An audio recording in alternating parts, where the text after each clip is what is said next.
And here we go. Here we go indeed. What's up, everybody? It's your boy, the Triple B, along with Joe B, and we are here. And we are off. Hopefully, we got our audio issues or Joe's audio issues fixed on Wednesday night. Apparently, there was almost some YouTube drama, Joe. Oh, yeah? Yeah, in our little Facebook Messenger chat with Jack, he's like, "Are y'all doing a show tonight? I don't see a thing up." I said, "Yeah, I put the stream up at like noon, dude. It's not there." No, wasn't there. So I had to go dingle dangle some things over on YouTube. It was on YouTube. It was there. So I just changed it from public back to private, and then from private back to public, and voila, here we are. Wow. Well, We in had your defense, sir. Wednesday night. In your defense, sir, I saw it right when it was created, and So you're saying Jack's a liar? no, no, no, not what I'm saying at all. But happy Friday, everyone. Thank you for joining us.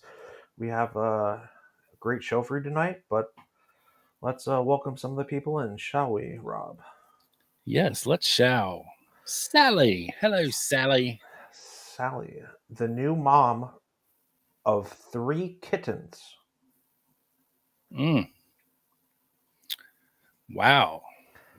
And she plans to keep the fam Hope together. everything came out all right, Sally.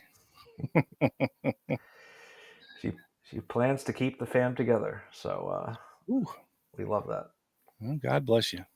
Yes. Tiny Dancer up in the house. Miss Tiny, how are you? Hello, Tiny.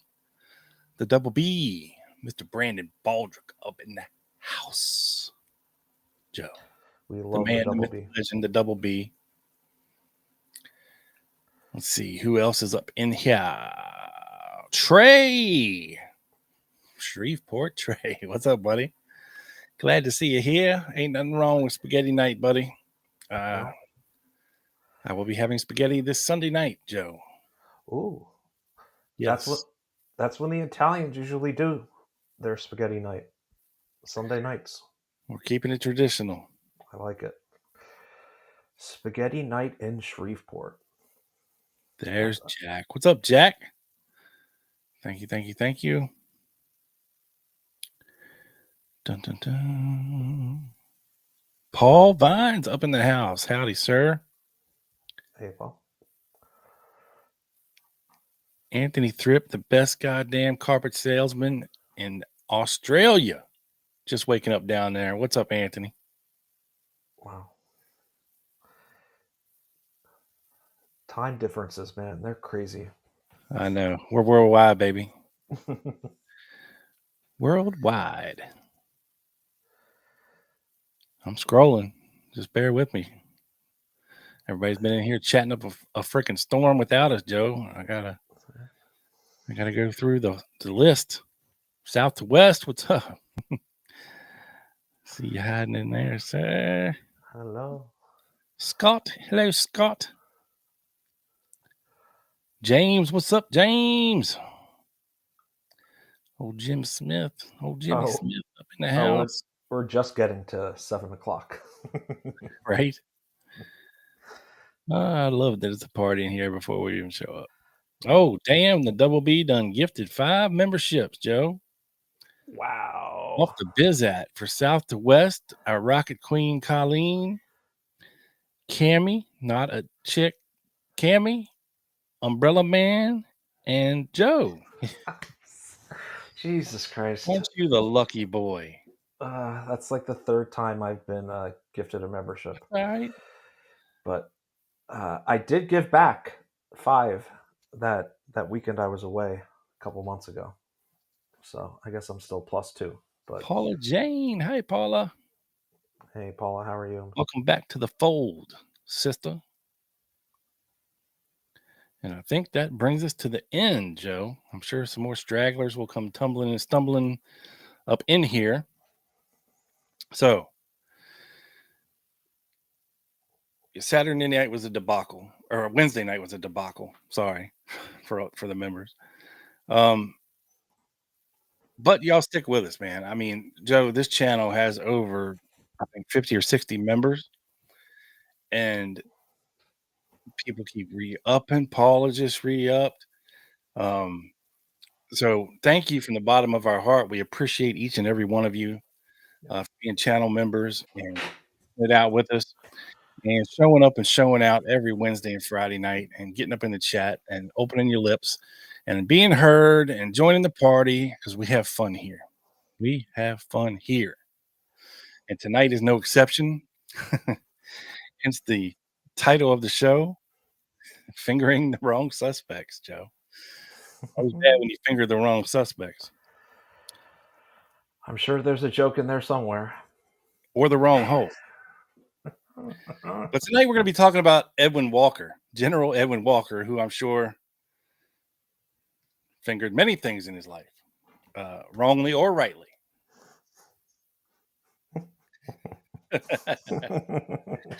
So we're not going to be talking about him as a whole, per se.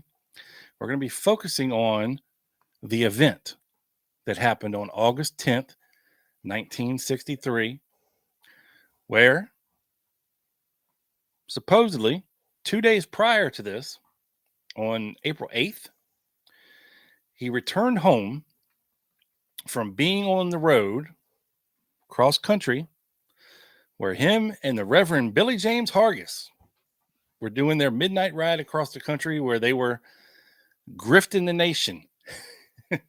And in every major city from the East Coast to West Coast, where they would, pull up, talk a bunch of stuff, give these powerful, rousing speeches, and people would donate. Of course, money for the cause. So, they worked their way across the country and they worked their way back. And, this had to be a long and tiring trip for General Edwin Walker, who just got back on April 8th. So, he's only got a week from that point to do his taxes. He better report his taxes April 15th. That's it. That's the deadline, Joe.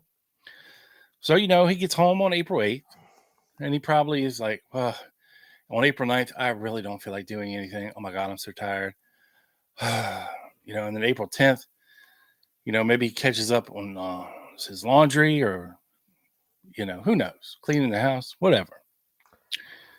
And then that evening, he might make himself a nice stiff drink, maybe on the rocks a little bit, maybe pluck a nice Cuban cigar out, sit down at his desk, and proceed to start doing his taxes. Because, at that point, 5 days. Yeah. Right? Yeah, 15th. Yep. And what day of the week was that? It was Wednesday. I think you're pulling that out of your ass.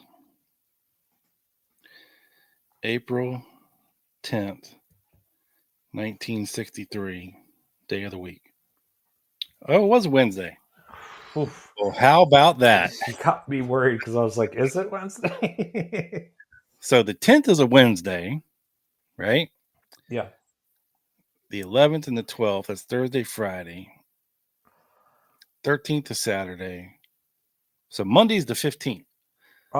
But Rob, Sunday is Easter. Which is gonna come into play when we talk about Mohrenschildt's visit to the Oswalds. So, right. And no mail on Monday, probably, due to Easter. Maybe. I don't know. No, Easter's not really a recognized holiday nationwide. No. It's more of a religious holiday, if you will. Yeah. I guess. So that kind of sets the scene, okay, for where we are. It's in the evening. It's dark. General Walker's sitting in his house at his desk doing his taxes. He's got the light on. Really not too hard for somebody who's outside to see in. As he's inside, he's lit up. He's doing his taxes. He's concentrating on other things, not really paying much attention to what's going on outside, even if he could see what's going on outside, because light from the inside. If you're sitting there, it's kind of hard to see outside unless you're right up on the window, right? 100%. Because of the reflection. So that's where this story is going to pick up. So, Joe, let's get into the Walker shooting, shall we?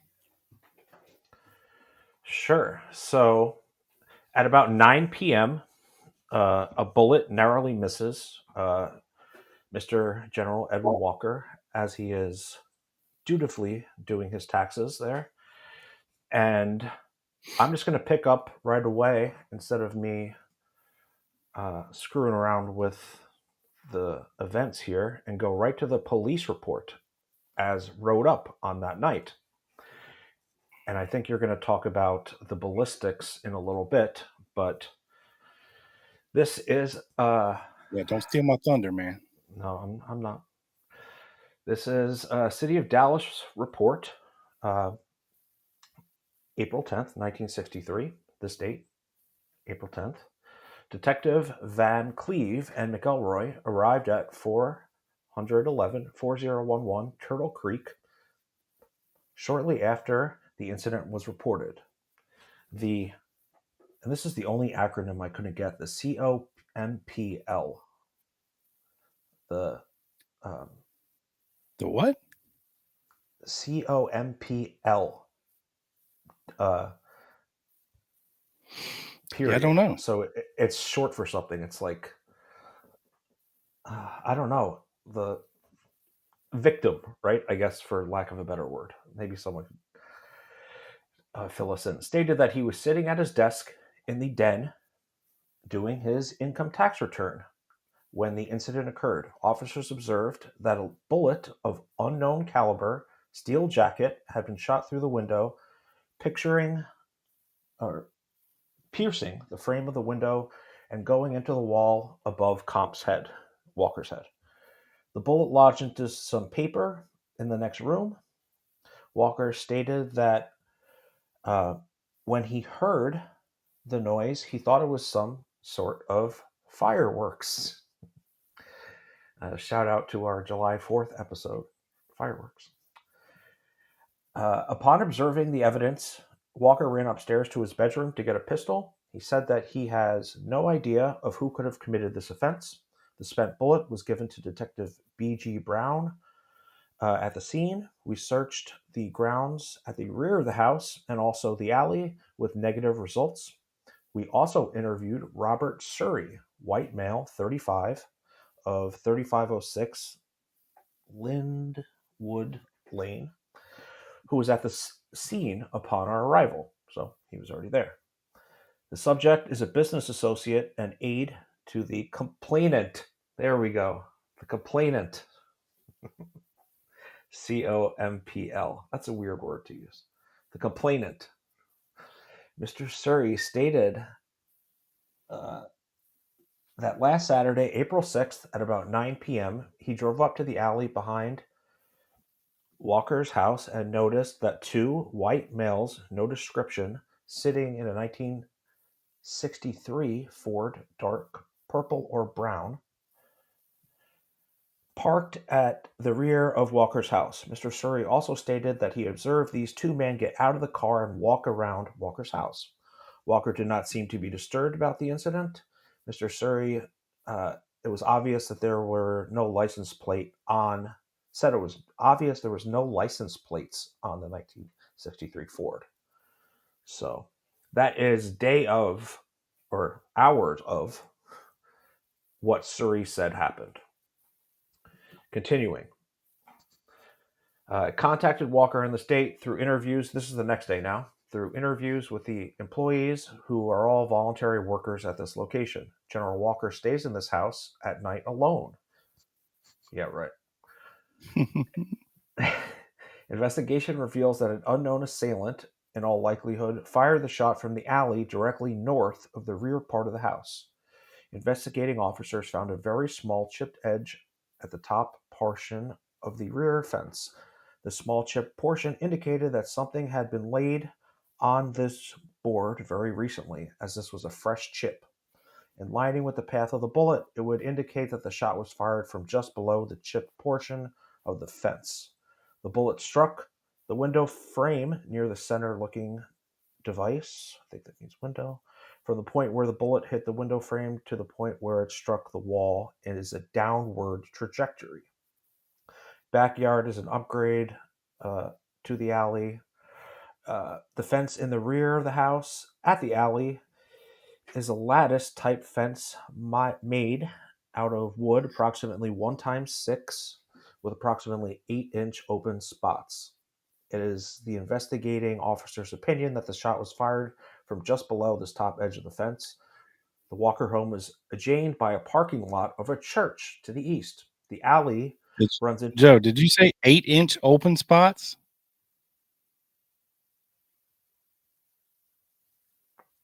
8-inch open spots. So that means I think the pickets of the fence were 8 inches apart. Yeah, let me go a little further here, see if I could get what they're talking about here. I think what they're doing here, Rob, is they're measuring this to this.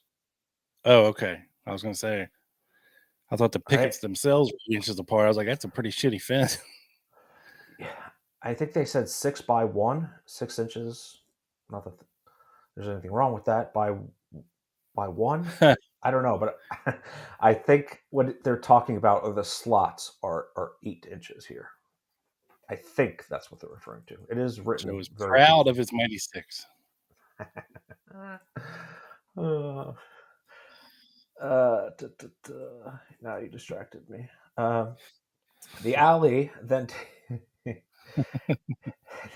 alley runs into the rear. Mauser. The alley runs into the rear part of the parking lot. Sorry. The alley then takes up a northerly direction into Newman Street. The witness, Kirk Coleman, lives at the northeast corner of the Walker property, just across the alley and directly across from North and the church parking lot. So this person has not been contacted by us as he is a schoolboy, but will be contacted at a later time as he could furnish valuable information from which he observed the incident. An interview with the volunteer workers revealed that they had not received no prank calls or letters preceding the incident. An interview with Mr. Surrey reveals that 2 white men, we already went over that, the persons were noticed getting out of the car, walking up to the property line and smoking the place over. Wonder if they were smoking or casing. Maybe that was a word for casing the place.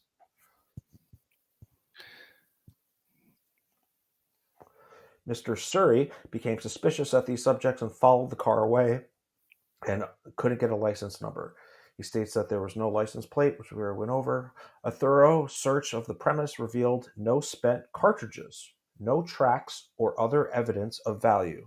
The neighbor's dog to the west of the Walker property is a fanatical barker, but on this incident did not make a sound. And Rob, I have a funny FBI document with the dog's owner saying, well, they had to have drugged the dog, obviously. Somebody threw that dog a steak. Steak with like in the movie Next Friday when they yeah.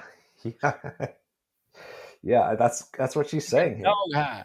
It's funny. We'll get there, I promise. General Walker recently accepted the position of military editor for a monthly magazine, the American Mercury, and has traveled extensively since. It is assumed the suspects had a minimum of knowledge concerning the complainant's activities.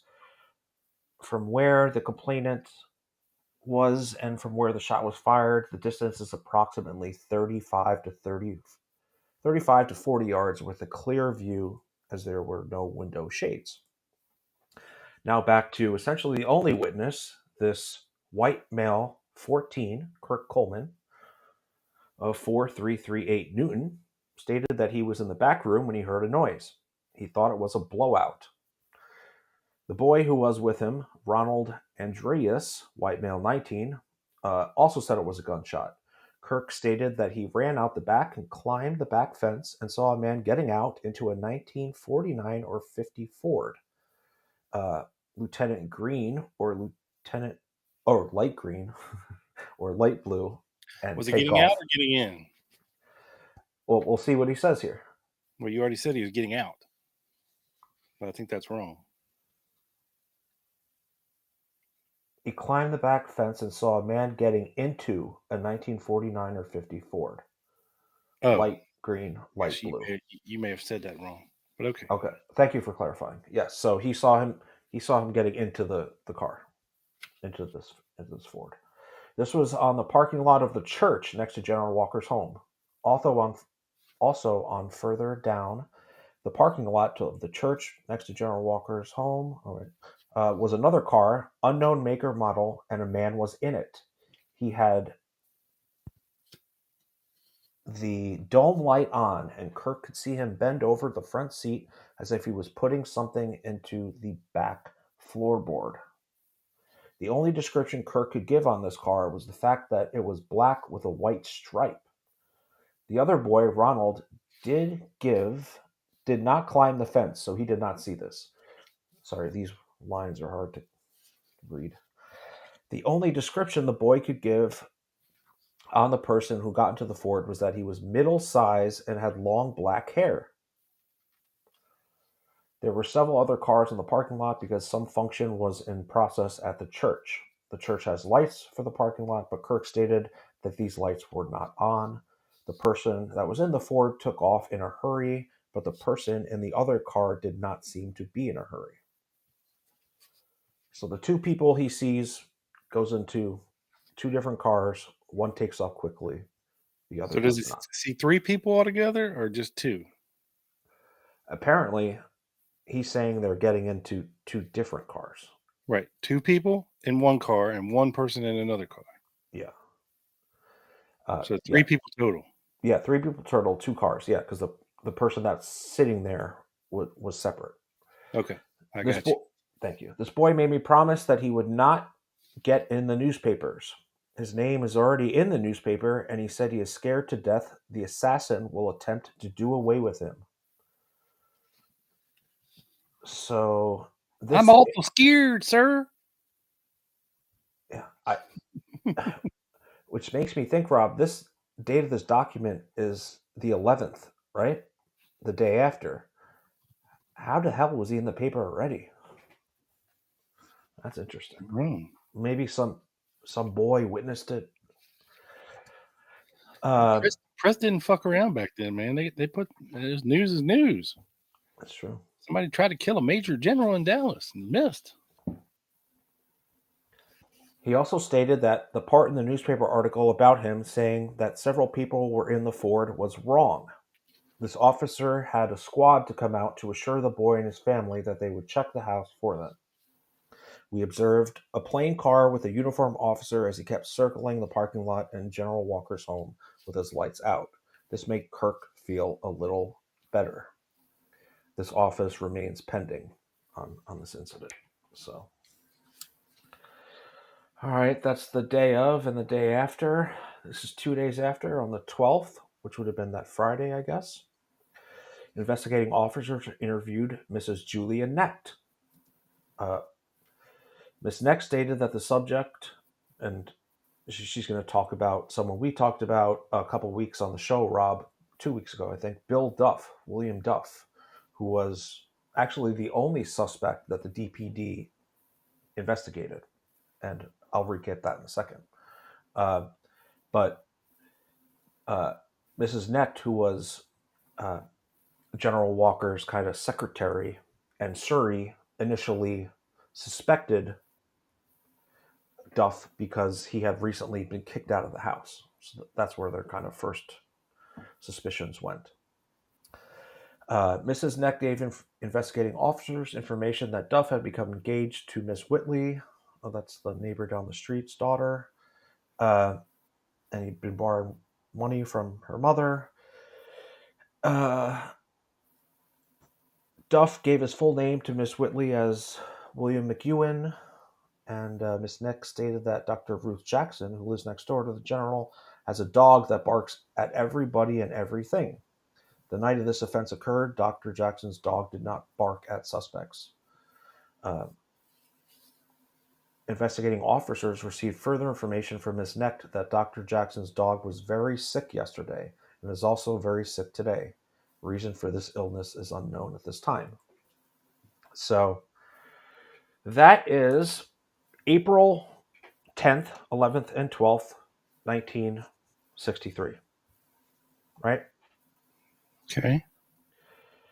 All this kind of Walker hoopla kind of calms down a little bit. Now they do end up, let me just go to this here actually. They do end up arresting this gentleman, Mr. William McEwen Duff, on June 12th, or in June of 63, and on June 12th, 63, ended up giving him a polygraph. And this is what I read a couple weeks ago. I'm just going to go through it really quickly. Do you have a grudge with General Walker? No. Did you shoot at General Walker? No. Do you remember who you were with at the night? No. Do you have any information about the activity of General Walker or the layout of the house? Except the two men from Oklahoma? No. Have you owned or had in your possession a high-powered rifle since you've been in Dallas? No. Do you know who shot at Walker? No. Lieutenant Cunningham, who set this appointment up, was the investigating officer.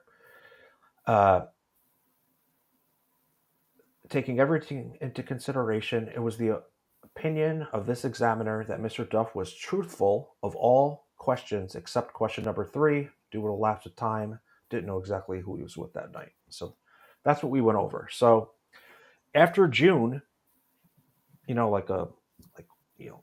almost 2 months after this happened, when they polygraphed Duff, the Walker thing dies out. We don't hear from it again until the Walker letter is found in a cookbook. Good place for it. In Ruth Payne's home. In Ruth Payne's garage. Yes. And the note was undated, did not mention General Walker, or any reason why Oswald might find himself under arrest. So there are Was several it written in Russian? It was. I'm going to show it right now. It was written in Russian, but thankfully, I have the translation as they did the Warren Commission. Do you think Lee Harvey Oswald was competent enough to write an entire letter in Russian? I think so. Yeah. You think so? I think so. Because he had been writing Russian to the embassies. I think he was corresponding with friends in Russia. Titovitz. I think he could. I think he could speak Russian. I don't know about writing it. Well, it's a good thing to ponder. But this is it. And he wrote the Russian embassy in English.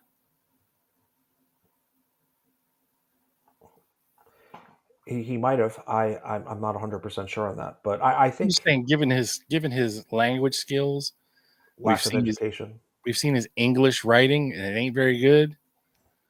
Yeah, I just don't. I highly doubt he could write an entire letter like this in Cyrillic. But yeah. I could be wrong. Yeah, I'm not 100%, but let's see what this letter says. So, but first, of course, Ruth Payne's home had been searched thoroughly on the afternoon of the assassination, and again the following day. And of course, the inventory of items discovered is 49 pages long, but does not mention this note. FBI's handwriting expert considered that the note was in Oswald's handwriting, according to his Warren Commission hearing. One of only 3 experts who were consulted by the HSCA considered the note to be authentic. And the Bureau's fingerprint expert found 7 sets of fingerprints on the note. And of course, that could be after, but there's a document that's linked to that as well. And none of them were Oswald. It doesn't say, actually. This is what the letter says. Number one. So this is like a list of things for Marina to do. This, Make sure Junie had new shoes. I think that was later. Oh, okay. That was like when he was in custody, I think. This is the key to the mailbox, which is located in the main post office in the city of Hervey Street. It's the same street where the drugstore in which you are always waited is located. You'll find the mailbox in the post office, which is located 4 blocks from the drugstore, blah, blah, blah. Send the information as to what has happened to me to the embassy and include newspaper clippings, should there be anything about me in the newspapers. I believe that the embassy will come quickly to your assistance on learning everything. I paid the house rent on the 2nd, so you don't have to worry about it. Recently, I also paid the water and gas bill. The money from work will possibly be coming. The money will be sent to our post office box. Go to the bank and cash the check. Going on to the second page. You could either throw out or give my clothing away. Do not keep these. However, I prefer that you hold on to my personal papers, military, civil. Certain of my documents are in the small blue valise. The address book can be found on my table in the study should you need same. We have friends here. The Red Cross will also help you. I left you as much money as I could, $60, on the 2nd of the month. You and the baby, June, can live for another 2 months using $10 per week. If I am alive and taken prisoner, the city jail at the end of the bridge through which we have always passed on going through this city is located there. So, I'm not quite sure what to make of this. In some ways, I almost think, because he had lost his job at Jagger Styles Cho Vaults a couple days before the Walker shooting. Or Stovall. Stovall. What would I do without you? You Jewed it up pretty good there. Chovolts. It could almost sound like a breakup letter more than or some type of course it doesn't specify Walker, what he's going to do, anything, but it sounds like there's more going on than we realize. Like it might not just be related to the shooting. I don't know. I believe too, Joe. Now, is the letter dated? The letter is undated. Okay. So here's an alternate theory from an alternate universe from a very non-reliable witness. All right. Give it to me. There is a guy named Ron Lewis who claimed, and he wrote a book, and I believe he was on one of those early 90s documentaries with James Earl Jones.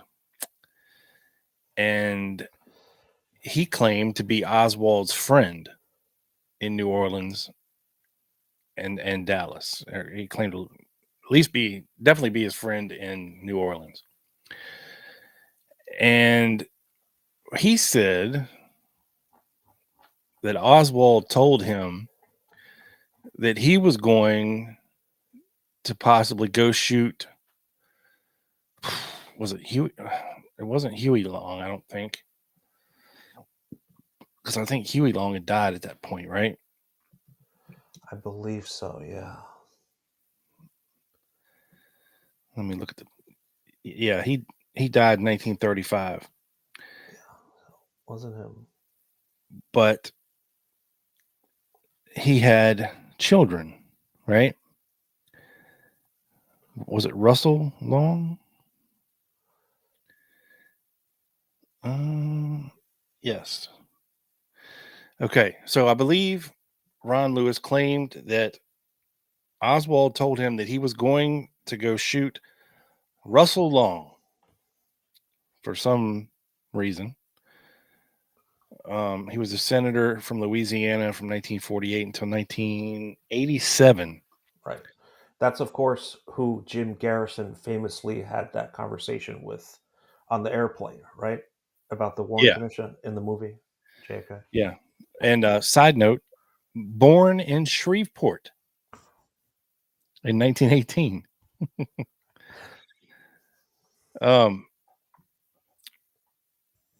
So you also have Oswald doing many questionable things, like, I don't know. That, like you said, it's hard to really nail down what this letter it even means. Right. It'd be a lot better if it was dated, because then we can maybe attribute it to a certain point in his life. Right. But undated is no bueno. And the circumstances in which it's found, right? If it's found in a book when they're searching the panes on, say, November 23rd. So was it Ruth Payne's cookbook or was it Marina's cookbook? I don't think Do we Marina had even know that? I don't think Marina had a cookbook. I'm pretty sure it was Ruth's, but I that is my guess. Let me see. So if it was found in Ruth Payne's cookbook, okay, then this letter, if it's attributed to the Walker shooting, right, would have had to go with Marina to New Orleans, right? Because they left, I think it was April 24th, 2 weeks after the Walker shooting, to go back to New Orleans, right? They left Dallas. Yeah, about 2 weeks after. Yeah. And she wasn't living with Ruth Payne at this time. They had met, they were friends, but I doubt Marina would have given her this letter and said, "Here, hide this for me." So logically, if you're following my path of logic here, this letter would have been written to Marina in Dallas in April of 1963. Lee comes home, so the letter doesn't really mean much at that point. So it travels back to New Orleans with them, and then it travels back to Dallas and ends up in a cookbook in Ruth Payne's house. Whether or not it's Ruth Payne's cookbook or Marina's cookbook, who knows? Ruth bought it for Marina, is what I just read. When? I believe it was in December. It doesn't say when. I don't know. It could have been earlier, but you're right. They weren't living together, so. And then hiding the letter in December makes no sense because she freely had no problem with them tying the Walker shooting to Lee Oswald. Right? Like, she didn't deny it. She's like, "Oh yeah, he probably did that." In fact, here's this letter. Is this letter true, Marina? Yes. You see what I'm saying? I do. I mean, there's a whole ton of issues with it being undated, and who knows? Like, I'm sure Marina could have written this in Lee's hand if she wanted to. Or who else knew Russian? Ruth Payne. Oh, that's what I just said. No, you said Marina. Oh, I said Ruth. Oh, Ruth could have wrote this in Lee's handwriting. Yeah. Yeah.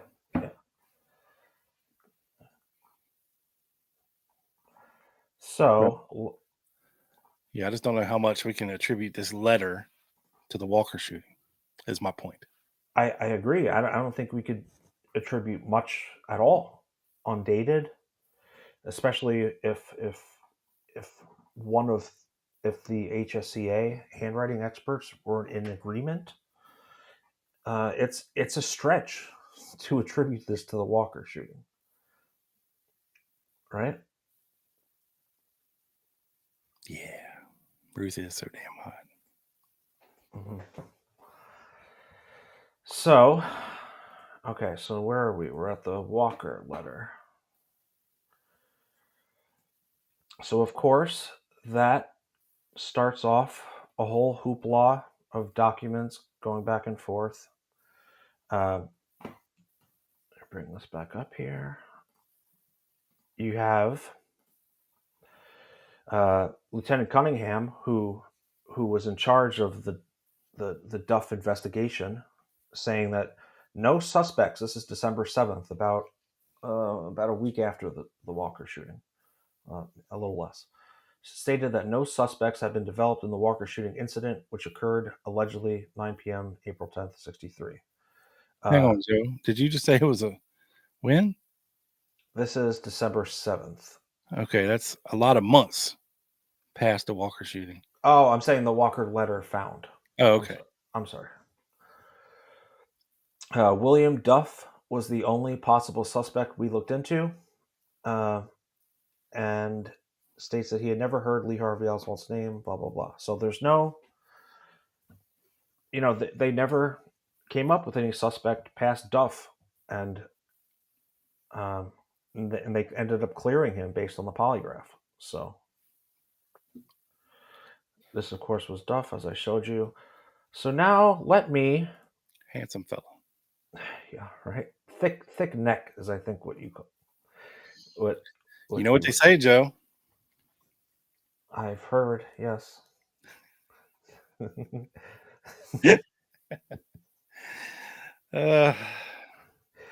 So let's hear, before I go into some of the Warren Commission documents, let's hear what George de Mohrenschildt and his wife Jeanne had to say about this. Or Jean. Jeanne. And this, hopefully this person doesn't ding us. Oh, never mind. That's us. He might. I heard he's an asshole. No comment. Let me know if you can hear this. All right, sir. Relations with Marina, which had improved lately. Oh, yeah. About June, who was getting along nicely and was growing. We also spoke, as I remember, of the unfortunate rise of the ultra-conservative, in our opinion, racist movement in the South especially, and agreed that it was a dangerous phenomenon for all freedom-loving people. One moment, George. Jean, you are restless. You have something? Yes, when he finishes paragraph, I want to start when we explain everything. No, I just want to tell what we did with Marina and how I found the rifle, and then my remark. That evening. That evening, exactly. George, do you want Jean to talk now, or do you want her to wait until you finish? Yes, I think John comes in at the right time now. Okay, that's what I thought so. Go ahead, Jean. So you are in the Oswald apartment on Easter that evening late. Yes. George went to the balcony and talked with him about Easter evening. Again, that's Sunday before tax day. The Wednesday after, or Sunday after the Walker shooting on Wednesday. Tahiti on the railing. And what did you do while George was? And Marina was very proud of her new apartment, and he was showing me around. I liked how Altman's right there. Like Gene started to talk and chime in. He was like, "George, is it okay that she talks now, or should she shut the fuck up and let you continue?" And he goes, "No, I think this is a good time for Gene to come in." Yes. And, I love the 60s. Yeah, and the new apartment they're talking about is the Neely Street apartment, which Marina was very happy about moving into. Very nice. Yes. Her bedroom, the living room, and finally we came in to a large closet. We opened the door, and with all it was walk-in closet, sort of, and lots of clothes was hanging there, and on the right of it, on the floor, was standing a rifle leaning on a wall. In the closet? In the closet. It was not hidden. It was not hidden at all. It was standing right in front of everything. And to me it looked kind of funny because there was something dangling in the middle of it. Later on I found out it was telescopic sight. I never did see telescopic sight before, so I didn't know what it was. Did you ask Marina at the time? Well, when I saw the rifle, my first question was, what's this thing doing here? What did she say? I said, well, they bought it. Imagine that, how poor we are, and how much we need the money for June. all of a sudden he buys this rifle. So naturally my question was, what on earth does he need the rifle? He said, oh, he just likes to shoot. To shoot? Where on earth can he shoot? He said, oh, he just likes skeet shooting. Where can he go skeet shooting? He has no time. He works all the time. So then she said, well, he shoots at the leaves in the park when we take Junie on Sundays, which didn't make too much sense, but at the same time I could understand that because He shot at leaves in the park when they took June there, allegedly. Never heard that one before. shoot at leaves myself because I like target shooting and I never harm or kill anything, but I find immense pleasure in target shooting. So to me it was perfectly excusable and plausible. So then by this time George and Lee moved to the living room, were sitting on a sofa and sipping on their drinks. And we're walking in with Marina, and the first thing I told to George, George, do you know what they have in that closet? He said, what? I said, a rifle. I said, what, a rifle?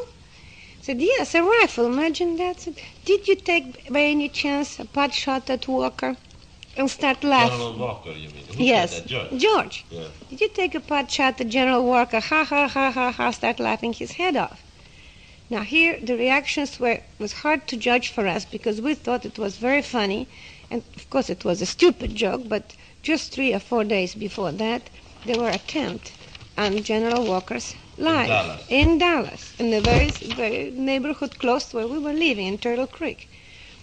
So of course we thought it was a tremendous joke, and we sort of all laughed a little bit and then had another drink, and then we departed for home, and Marina cut me a tremendous bouquet of roses, and everything was fine. Excuse me, Jean. Do you recall the facial expression of Lee Harvey Oswald when you said that, or did it get lost in the joke? Well, it got lost in the joke overall, but I believe that George noticed some change in his faces, which he recalled later to me. I'll ask George in a minute. Yes. So at any rate, as far as I was concerned, it was just perfectly funny and stupid joke. And this was the last time we saw Oswald's. From then on, we just had only one card from them from New Orleans, which we misplaced because we were just about to move out. Okay, but that we get to that Yes, later. So about that evening, do you have anything else to say about that evening? Wait a second, I had something to add to the evening. Let Mr. And then you George, get the mic later. Okay, thank you, Jean. Yes. Again, the question is, what effect did your remark have on Lee Harvey Oswald? And I cannot answer this question with precision, as much as I strained my memory. I think, but I cannot vouch for it. Possibly I was influenced by the later events that Lee mumbled something unintelligibly and was embarrassed. Marina also seemed shocked. But naturally, neither my wife nor I were shocked. My wife laughed and said, what a foolish idea. And I just laughed uproariously like a damn fool at the poor joke, which at the time seemed funny only to me. Only later did I realize how stunning this remark must have been to Lee and shocking to Marina. She testified later that she knew Lee shot at General Walker, and my remark indicated to her that I knew that he did. I do not blame General Walker, whom I had never met, for being suspicious of me later and calling me a dangerous leftist. The remark was unkind and uncalled for, and as a joke it was in a bad taste, as General's life was at stake. Supposedly, the bullet had missed him narrowly. There are other things which indicated to me later that possibly Lee might have shot at General Walker, aside from Marina's opinion. A friend of mine who had known Nazi Germany had met Lee some months before, this Easter of 1963, had a talk with him and told him. You can identify the friend? No, I don't remember his name. The most dangerous man in the United States is General Walker. He may be the head of an American fascism someday. So that might have influenced Lee. Another indication is the inscription on Lee's picture, which we received posthumously, but I shall write about it later. What I have to say... Hunter of fascists, ha ha. Of course he is referring to, which was written on the back of one of the backyard photos. So, I don't know, man. There's only a minute or two more of this, but it's all over the place. Say that this remark of mine really influenced our lives to a tremendous extent, because later on we heard from Mr. Albert Jenner, counsel of the Warren Committee, that Marina's testimonies were so contradictory, and she had to be called back and repeat on the oath her deposition dealing with these most important matters. She actually had said that as the door was opened to the apartment, before even seeing the rifle, she had said, "Lee, why did you miss him?" So naturally, that might have indicated to her that I knew and I was in some kind of a cahoots with Lee. Did you say that? No, of course I didn't say that. So why does... She must have been, when he made the deposition, under enormous pressure, frightened for herself and her children, bewildered and flabbergasted. What caused her to contradict herself, we do not know, but only guess at. Whatever it was, it created a sinister aura around me. One moment, George. From what we understand later, that Marina actually did believe that we knew somehow about this incident, and she actually lived in fear for days and days, just waiting that we're going to betray them and tell police about it. That maybe was the reason. So when we came to the house was dark. And before the door was open, Lee asked who it was. Maybe that was the explanation of their early retirement to bed and shutting the lights in the house. You think they were afraid that he had been discovered as having shot at General Walker? Yes, she actually did believe that we somehow knew it. And she was afraid that we'd go to police and tell them. And later on... We found out about that 5 years later, when we read it in report, her deposition. In the Warren report? In Warren report. We had no idea about that.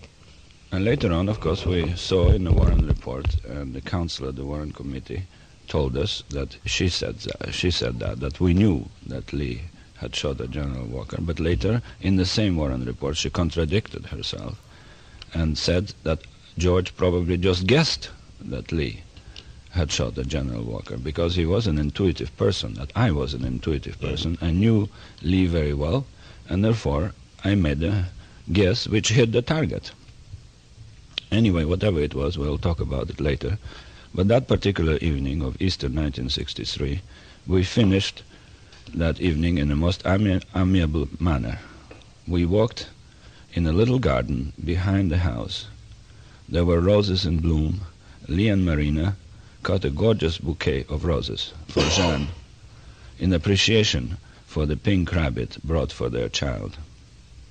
And probably they were very relieved that yes, they weren't betrayed yet. Yes, naturally, looking backward at that, we don't know their reactions. Yes. But for us, it was just a friendly visit. We kissed the baby June. All right, so a lot to unpack there. He talks about Marina's contradicting statements, which I'm going to get to in about 1 minute. But what are your thoughts on what Mr. George de Mohrenschildt and his wife had to say about the Walker incident? Well, the chat thinks it sounded a little scripted, and if you listen really closely, you can almost hear papers shuffling. He was reading. Yes. Yeah, I think Jean was too. I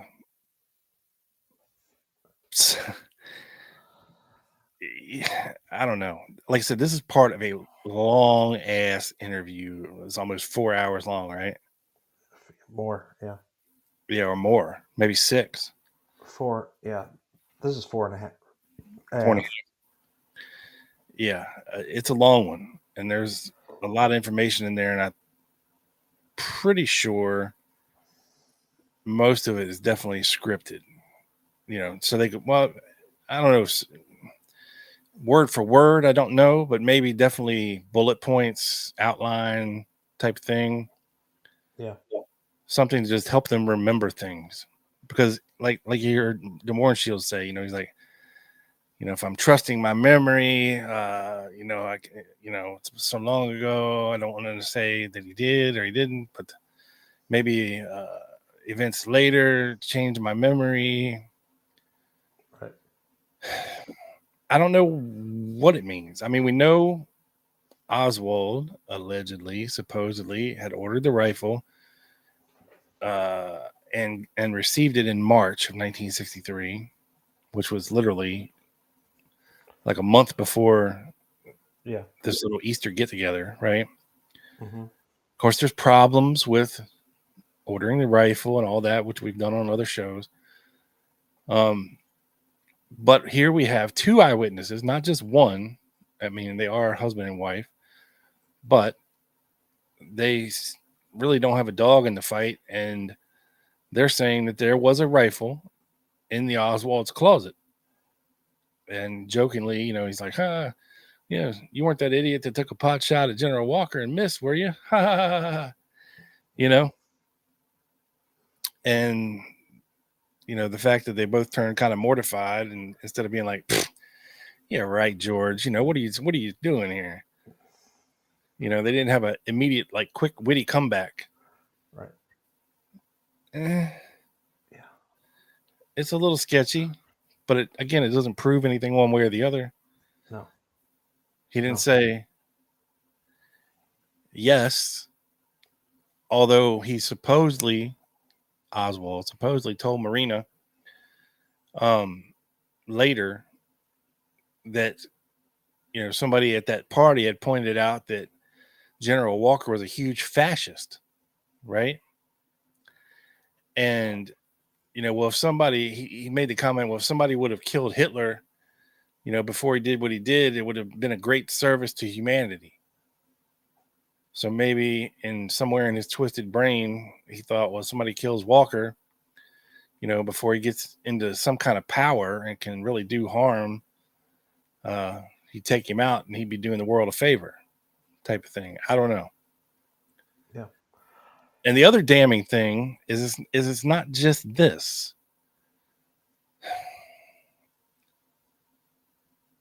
Because after the assassination, of course, they found pictures in Ruth Payne's garage showing pictures of the back of General Walker's house. Not the front, the back. And the little alley back there. Which doesn't look good if they're authentic. And I don't think they could date the photos. If they could, that'd be great. But I don't think they ever did. My guess is he took them and developed them while he was still working at Jagger's Child Stovall. Right. My guess. If he took them, if they weren't planted in Ruth Payne's garage. But we'll get more into that here in a minute. Right. Yeah. And this is, I have it here. Oh, somewhere here. What do you have, Joe? The picture you just referred to. I have it handy here. Oh, okay. You could throw it up then. Boom. Right? Yes. Yeah. Yeah. And I mean, yeah, pictures of Walker's house was found in Lee's possessions. Whether they were planted there or not, I have no idea. But that's what the evidence report says. So we kind of got to take it at face value. I think this was the other one, Rob. Yes, that's the other angle of the alley that kind of runs behind Walker's house. Right. Or beside it or something. Yeah. Yeah. So let me show you, and I want to go back to the one the one eyewitness, right, to the shooting that Yeah. we know for sure, based on all the reports, based on the day after this happened, saw people leaving, right? We know Yeah. this. Let's see. This one is A, right? So this is the place where the 1950 white or beige Ford was first observed by Kirk Coleman, which is weird because it's a railroad tracks, but maybe he observed it from there. I think I'm reading from the horrible Warren Commission exhibits description. Number B here, 1953B, is place where 1958 black over white two-door Chevrolet first observed by Coleman. So this would be the church parking lot. Yes. All right. Yes. C, I couldn't find. Actually, I think it's here. Yeah, here we go. C. This is the alley entrance into Mormon Church parking lot, and which alley entrance is obscured from Coleman's vision due to stockade fence around garage cans. I don't know what they're talking about here. But you see this 1A here thing on the bottom left? Yeah. A place unknown, where unknown white male number 1 was first observed by Kirk Coleman. Number 2, I guess, is to the right of that. It's really the way they describe this is extremely difficult to try to figure out. So C with the arrow over there on the wooden fence is where Kirk Coleman was. Yeah. Okay. Yeah. You're right. Because remember, Kirk Coleman climbed up on the fence and looked over it. The guy he was with was 19, obviously would have been taller than a 14-year-old. Did not see what was going on back there because Kirk was up on the fence watching or looking. His buddy that was with him that was 19 didn't actually see anything, what was going on over the fence. Because Kirk had climbed up on the fence there at that point. Right. He only had heard the shot with him. Yeah. And so this is the great evidence the Warren Commission exhibits give us here. And it's, oh man. So I'm sure we're going to go into this, but they go into the different custody on the bullet and stuff. And then they go into Surrey's view. And one of the only other ladies, Mrs. Bouvet, Bouve, advised immediately after hearing what she thought was a backfire, she could not recall having heard anyone run from the scene or any car driving away. She further stated that on Sunday, previous to the shooting, April 7th, she noticed nothing unusual in or about the Walker residence. That's, I think, referring to what Surrey had seen, right? Walker wasn't in town Right. then. He didn't get back until the 8th. Right, but I think that's when Surrey said that he saw that car with no license plate kind of casing the area. I think that's why they're asking that. Okay. Ms. Bouvet advised that her dog, Toby, became very sick on April 11th in 1263. She stated she was of the opinion that someone had given him something to quiet him or drug him or poison him because he did become sick and vomited extensively on April 11th in 1263. She did not take him to the vet. She stated she based her belief that a dog had been given something because of the shooting incident and the dog's habit of barking at anyone or anything in the alley area. She stated she had no other basis for this belief or any proof whatsoever, and this was the only opinion on her part. So she's a little conspiracy theorist, Mrs. Bouvet. But it is weird that the dog would not bark after a shot if it barked at everything. So you do kind of have to, or people creeping around back there. yeah, you have to wonder what's going on there. So, the 14-year-old kid, Kirk Coleman, did not testify to the Warren Commission, Rob. His FBI reports were Commission Exhibit 2958, and he did give a statement, but I have not found any transcript interview of him. And I can understand not wanting to put a 14-year-old on the stand, but they essentially buried his account of seeing two people because it didn't fit the narrative. Exactamundo. Right. So, let's see. And it's funny because I came across an HSCA, some of those critics conferences where you have like Mark Lane and Weisberg and other people just like talking with like prosecutors and stuff like that.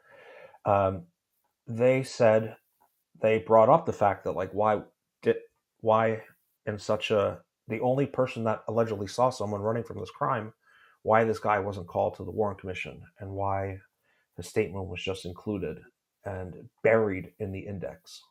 So I thought that was pretty interesting that they were kind of on this pretty early.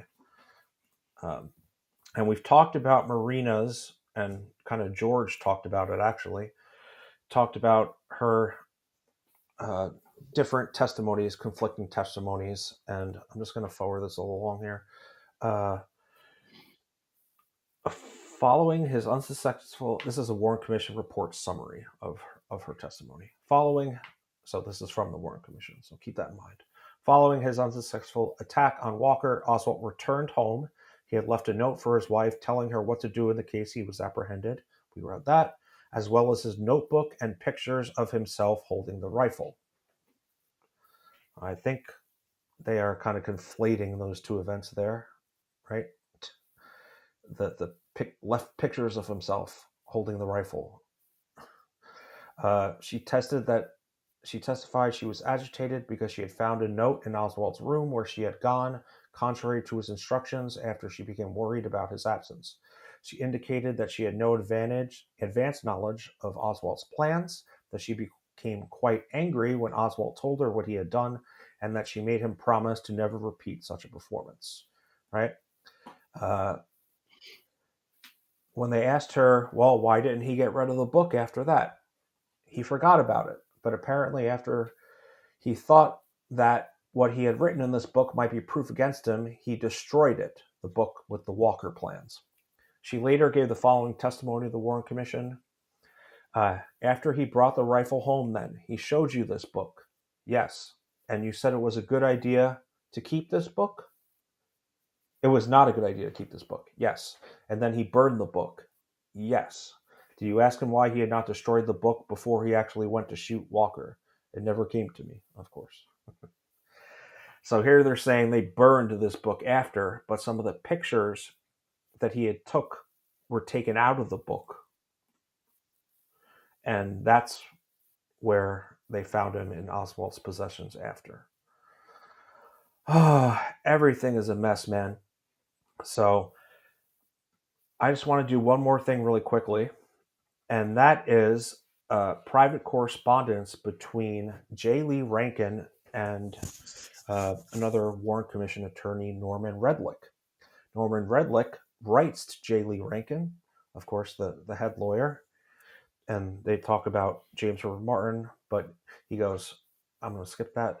Neither you or I have any desire to smear the reputation of any individual. We cannot ignore, however, that Marina Oswald has repeatedly lied to the service, the FBI, and this commission on matters which are of vital concern to the people of this country and the world. As you know, I was not in favor of placing on the record the story of her actions in Washington. Wonder what those actions could have been, Rob? Then this is end of February, so about a few weeks after that. But if a witness who has had close association with Marina Oswald is prepared to offer certain insights into her character, including those of a derogatory nature, I feel that the mandate of the Commission's inquiry compels us to consider this testimony. So he's saying, so you got to keep in mind, this is end of February. Marina had already screwed James Herbert Martin in early February in D.C., came back, they gotten in a fight, or they had, Robert Oswald came, he took them, she then canceled his contract as his business manager. They later went into some legal stuff about it. But he's saying that regardless, we have to, it's the mandate of this commission to consider this testimony, and that Marina is a liar, and that whatever she says can't be trusted. And that came out during the HSCA time. So in terms of suspects, to wrap it up, Rob, we have Kurt Coleman, who said what he said. We have Robert Surrey, who close confidant of Walker, hard to take what he says at face value. You have Marina, hard to take what he says at face value. And you have George de Mohrenschildt and his wife, hard to take what they say at face value. So maybe you can clear some of this up with the ballistics. Yeah. Well, let's take a look at some of the evidence and ballistics of this whole mess. Now, I showed you guys the picture, right, that ended up being published in the Warren Commission report. Notice how the license plate is obscured or cut out of this white car, right?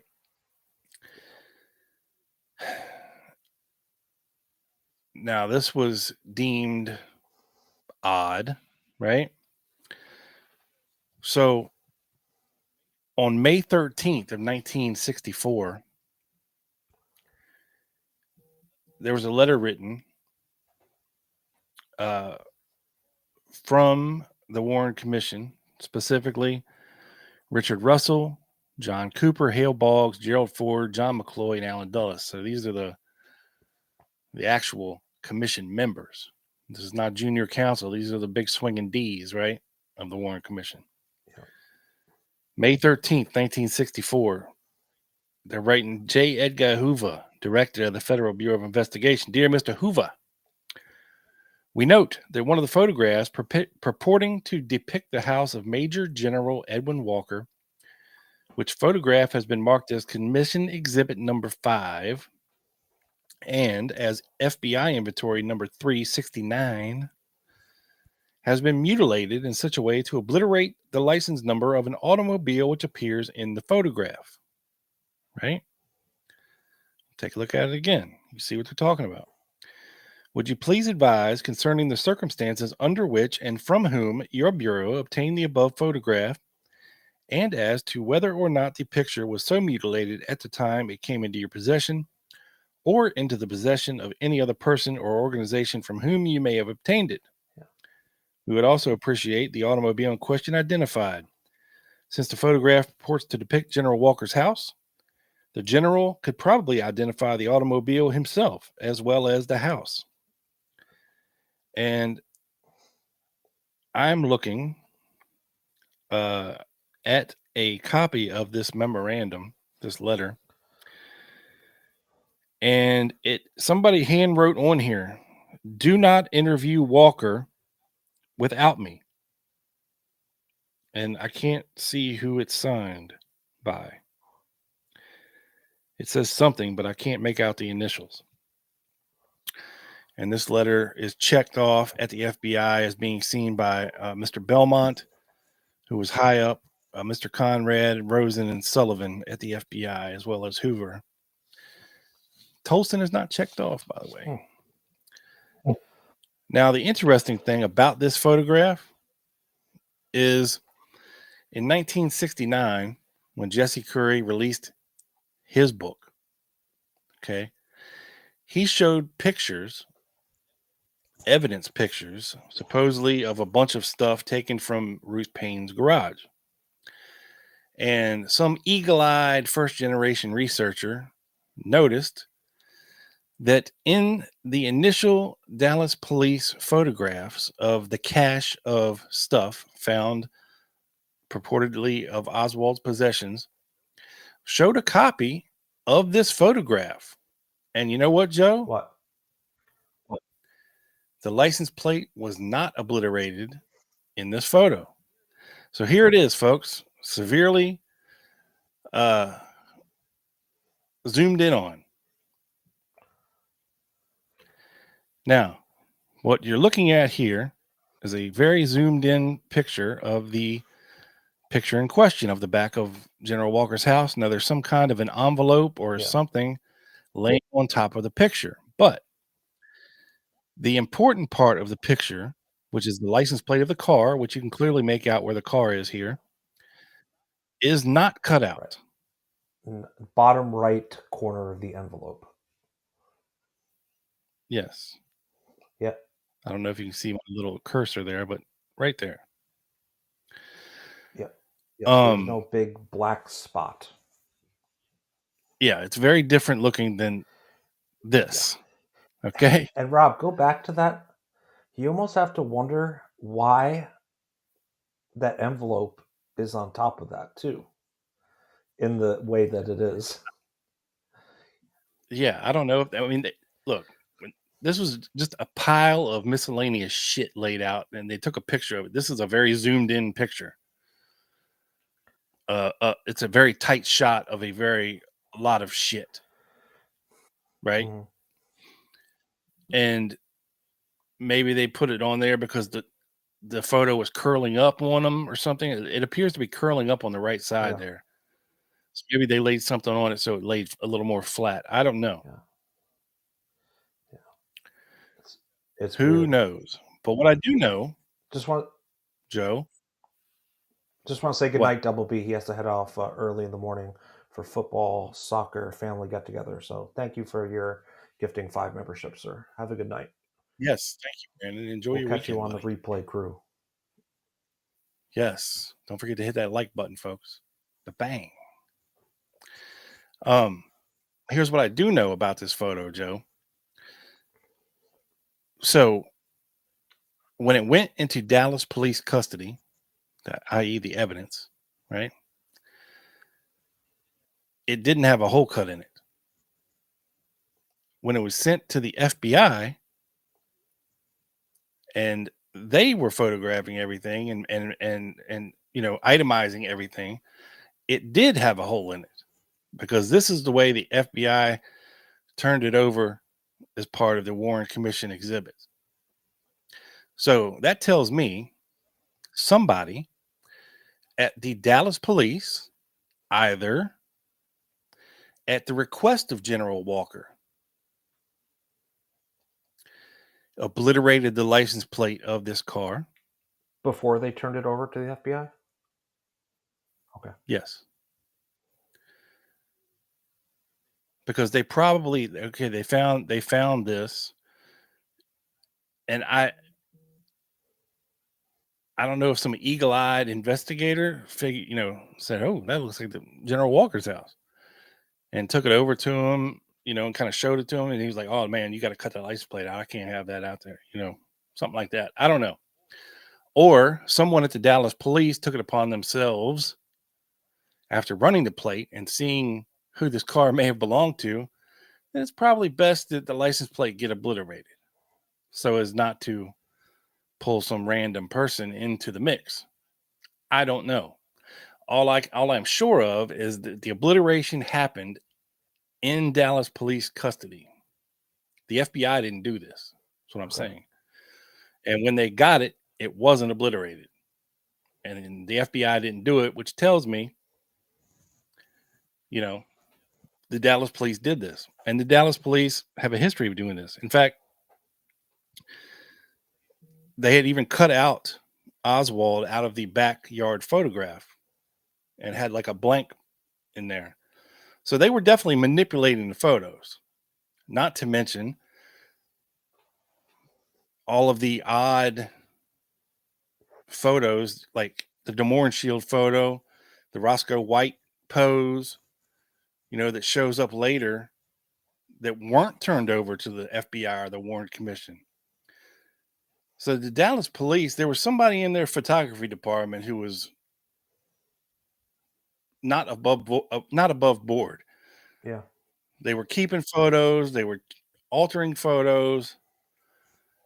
Don't know what they were doing or trying to prove, but it doesn't look good for whoever was working in the photography department at the Dallas police station. And allegedly, Roscoe White that was his job. That's what he was hired for. Which is interesting. Very, very. Right? But the timing of the thing is what gets me. So I don't know if Roscoe White, because I think Roscoe was hired sometime in October of '63. Yeah, very closely before. Yeah. But he had to undergo training. They just don't hire you, put a uniform on you and throw you in the street. You know what I mean? Like, even if you're a photography expert for the Dallas police, you still have to undergo a lot of training. Right? So I don't know if he was ready to go within 2 months and he had access, or he just had access to these photos. I don't know. It's all a big mystery, but it's interesting, right? So let's get into the ballistics a little bit, okay? Because as Joe pointed out in the initial report of the incident, right? And I know you can't see it. It's very small here. I wish I could make it bigger, but underlined about 3/4 of the way down, right in the dead center, there's a term that is underlined. And what that term says is steel jacketed bullet. Okay. Now, why is this significant? Well, Mannlicher Carcano bullets are copper jacketed, right? And you would think that a police officer who was investigating things and who examined the bullet could tell the difference between a steel jacketed bullet and a copper jacketed bullet. You would right? think so. Two totally different colors, right? Copper and steel. Now, the interesting thing is steel jacketed bullets really weren't a big thing in the 60s. They had kind of gone out of fashion or vogue or use in the early 1900s and 1910s. They really weren't being used anymore because they were so heavy, right? Because steel is a heavy metal. Right. Yeah. Probably more expensive too. Yeah, and harder to work and all of that stuff. So eventually ammo went to, brass or copper, which is still in use today, right? But the main size of bullets that were steel jacketed were 30-06 bullets, which has lended some people over the years to kind of determine that the Walker bullet, being a steel jacketed bullet, had to be a 30-06 bullet, right? Now, they never came out in this report and actually said it was a 30-06 bullet. They just said it was a steel jacketed bullet. Right. Right? So, let me show you a picture of the Walker bullet. This is allegedly the Walker bullet. Okay. And this is from the HSCA. As you can see, it is dated April 15th, 1978. CE 573, their exhibit F289. Now, it is a black and white photo, so obviously one cannot tell whether it is a steel jacketed bullet or a copper jacketed bullet. But there are color photos of this bullet, which I will throw up here now.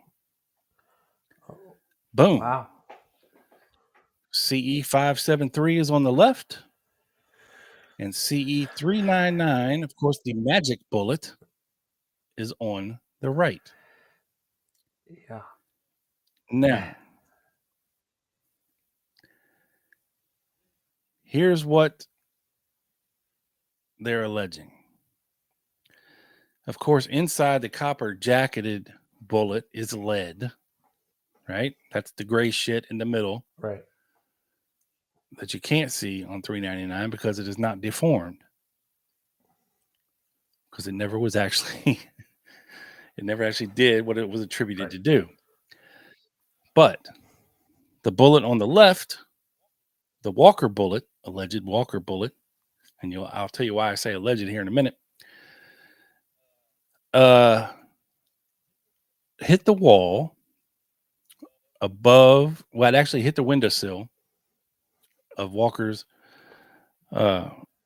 window right here, where the finger is Yes. pointing, hence the title of the show, Fingering.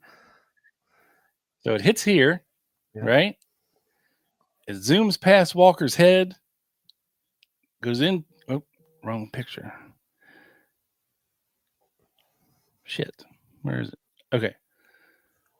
It hits the wall behind Walker's or above Walker's head, goes through the wall.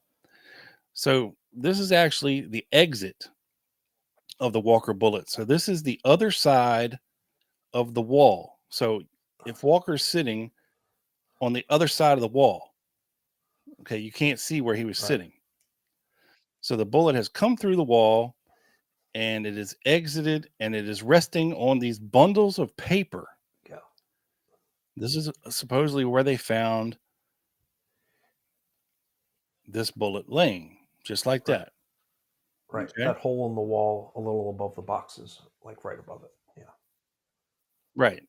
Now, one could look at this and say,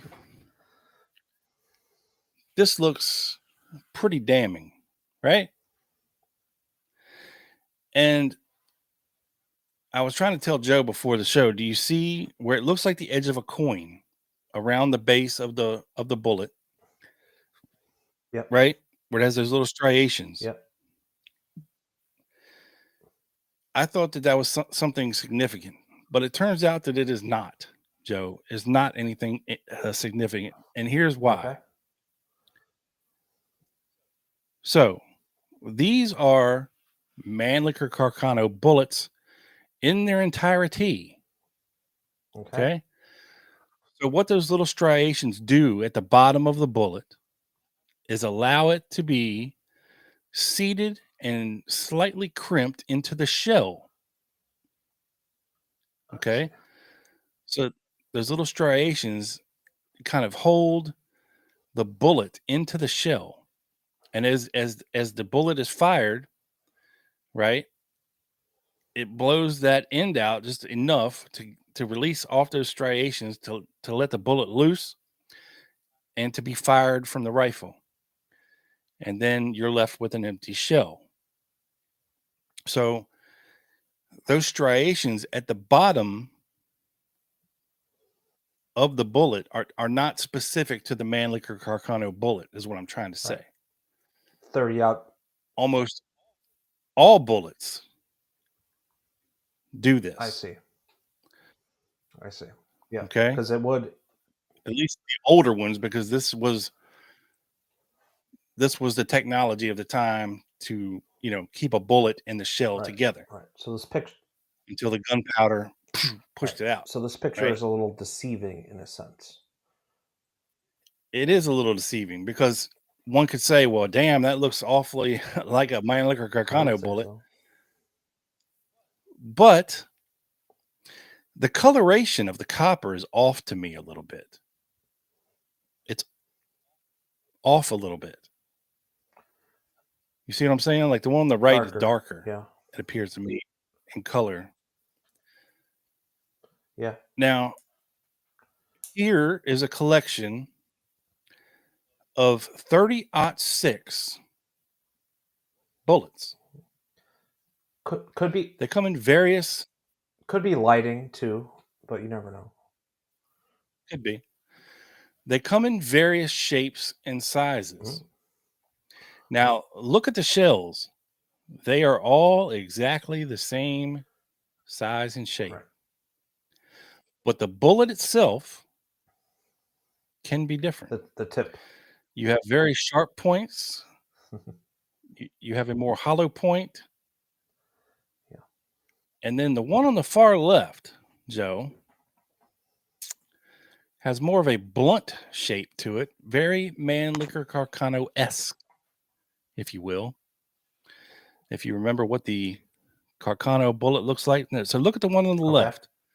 All right. Now look at the Mannlicher Carcano. Same kind of shape, right? The Mannlicher Carcano bullets do not have a very tapered or sharp or hollow point to them. They're kind of blunt. Yeah. Right? Yes. So it's not out of the realm of possibility that this bullet, and this is not a steel jacketed, the one that is steel jacketed is kind of in the middle. You can see it has a more silver hue to it, and it's reflecting the copper from the left side. But that's a steel jacketed 30-06. Okay. The third one from the left. Yeah. And there's a copper jacketed 30-06 all the way on the left with the blunt nose that kind of looks like a Carcano, right? Now, the Carcano bullet is a 6.5 millimeter bullet, which means it's how wide it is, right? A 30-06 bullet is 7.82 millimeters. That's the universal size, right? 6.5. The 30 stands for 30 caliber. The 06 has nothing to do with its size. It refers to, I believe, the year it was invented or something. I don't know. 1906.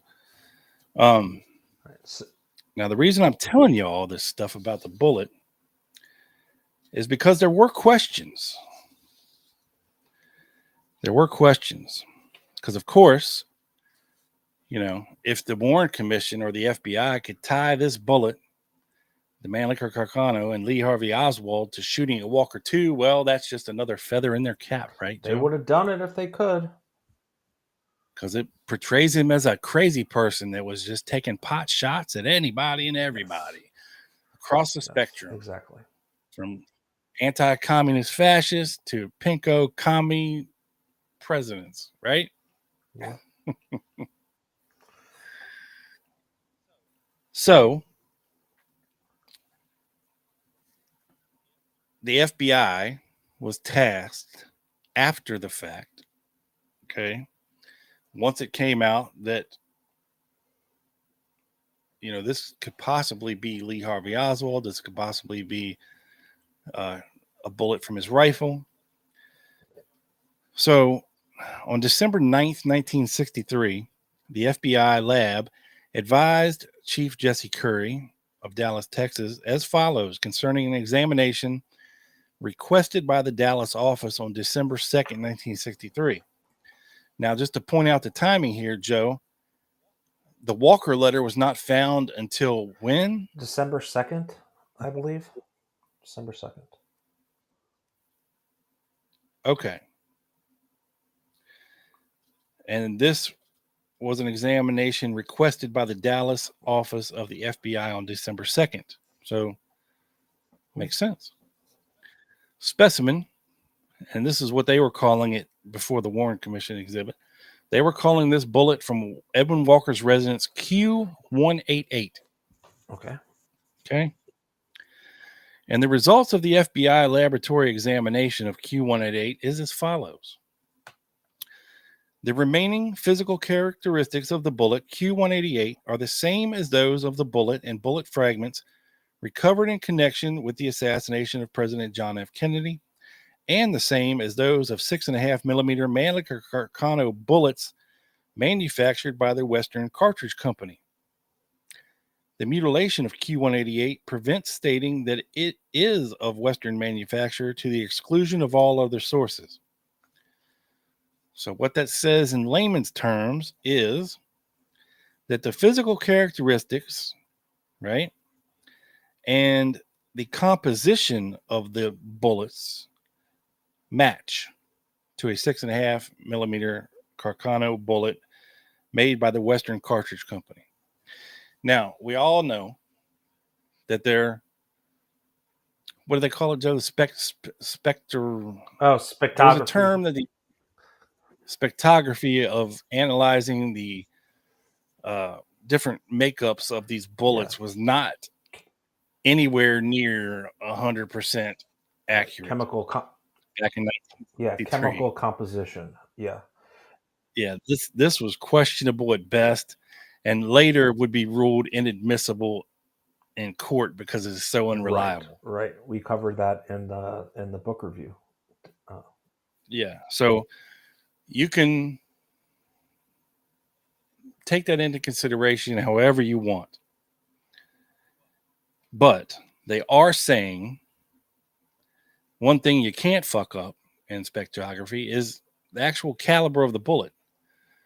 So if they measure the bullet and it's 6.5 millimeter, that's kind of damning, because that's a big leap from 6.5 millimeter to 7.82 millimeter if it was an actual 30-06 bullet, right?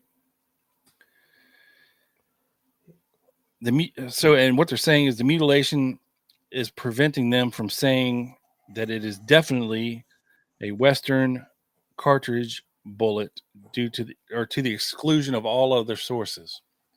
So they can't 100% say that it's the same bullet because it's too mutilated. Too mangled, yes. Specimen Q-188 was fired from a barrel rifled with 4 lands and grooves with a right twist. Now, I believe what they're referring to here is the different striations, right, that are found on the body of the bullet. You can see them much better on CE 399. These are the vertical lines that are imprinted on the bullet, and a right twist, which means that as the bullet is fired from a rifle, it twists one direction or another, however the barrel is grooved, right? And as the bullet travels through the barrel of a rifle, it leaves marks due to minuscule defects in the barrel or in the rifle barrel, right? So it's kind of almost, it can almost kind of give a bullet a fingerprint, if you will. Right. And you are able to test a rifle and almost match them up, the striations and the twist, to either be exact or not exact. Because they're so unique. Yeah. So what they're saying is basically you could measure in between the striations of bullets fired from the same rifle and that they would be exact or, pretty damn close, which would lead them to say that, okay, this bullet was fired from this rifle. Now, how accurate that information was in 1963 and how scientifically sound that method is, I don't know. It seems to me like it's still in use today, because you hear about these things today, how they can match bullets like this. Right? So that might be legit.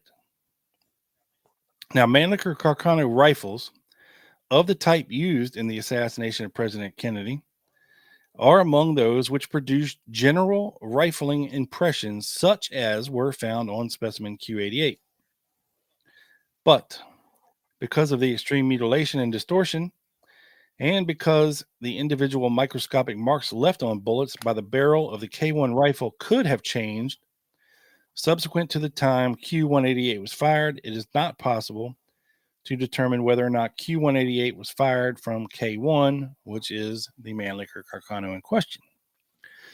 So basically what they're saying is that this is not an exact science, because each time a bullet is fired through a rifle barrel, it could knock off one of the minuscule things inside the barrel that cause a striation. So it could have a striation on it as it goes through, but it might knock that off. So the next bullet that goes through the rifle barrel might not have that exact same striation pattern. Right. Or, a small piece of gunpowder could become lodged in the barrel after shooting a bullet and get stuck in there. And as the next bullet gets fired through there, it scrapes down the side of the bullet and creates a new kind of striation pattern. So it doesn't sound to me like a very exact science, but I could be wrong. But again, they're saying that they cannot say with 100% certainty that the bullet was fired from the Oswald rifle. There are no specimens presently being maintained in the National Unidentified Ammunition File, which could have been fired from the K1 rifle or which logically should be compared with Q188. Further, no bullets or rifles, which logically should be compared with specimen Q188, have come to the attention of the FBI lab since March of '63. Now, what this sounds like to me is they are giving a very generality to the Mannlicher Carcano rifle and not specifically Oswald's Mannlicher Carcano rifle, right? They're generally saying that Mannlicher Carcano rifles in general leave these type of striations and twists as a general rule, but they cannot definitively match it to Oswald's per se, right? It says the copper jacket and the lead core of the Q188 bullet was determined to be slightly different in compositions from the copper jacket and lead core of the Q1 and Q2 bullets. Although the difference in composition between the Q188 and the Q1 and Q2 were small and do not indicate that these bullets represent two different types of bullets, it is not possible to determine if these bullets came from the same box. It is to be noted that there is no assurance in the fabrication of ammunition that all the ammunition ending up in one box possesses bullets from the same batch of metal, that is, with the same composition. The bullet Q188 is being temporarily retained in the lab for comparison with any additional bullets which may be received. So that's them telling Dallas, hey, we're going to hang on to the Walker bullet here for future comparisons. You may not have it back. Now, this is where it gets interesting, Joe. So, in 1978, as the HSCA is going on, General Walker starts getting antsy. And he starts writing letters and sending telegrams to anyone who he believes will listen to him to get a message to Robert Blakey at the HSCA. He writes his senators. He writes his congressmen. He writes the governor. He writes the mayor. He even tries to send a telegram directly to Robert Blakey. And he says he's saying the same thing in all of these type of correspondence. That the Walker bullet that the HSCA has in its possession that came from the FBI lab is not the same bullet that was taken out of his wall on April 10th, 1963. He says he held the bullet in his hand. He knows what it looks like. It's burned in his memory. And whatever the HSCA has, which is this one, is not the same bullet that was taken out of his wall. And he is very adamant about this, to the point of ridiculousness. Right. As I said, he is writing letters. He's sending telegrams to anybody that will listen saying, hey, I'm trying to tell you that is not the same bullet that they took out of my wall. That has been replaced. Now, he never does say exactly what is different about this bullet. He just simply generally states that it is definitely not the same one that was taken out of his wall that he held in his hand, right? So again, he's implicating the Dallas police in some kind of fuckery, right? Because the one that the HSCA has is the same exact one that the Warren Commission had from the FBI. Right.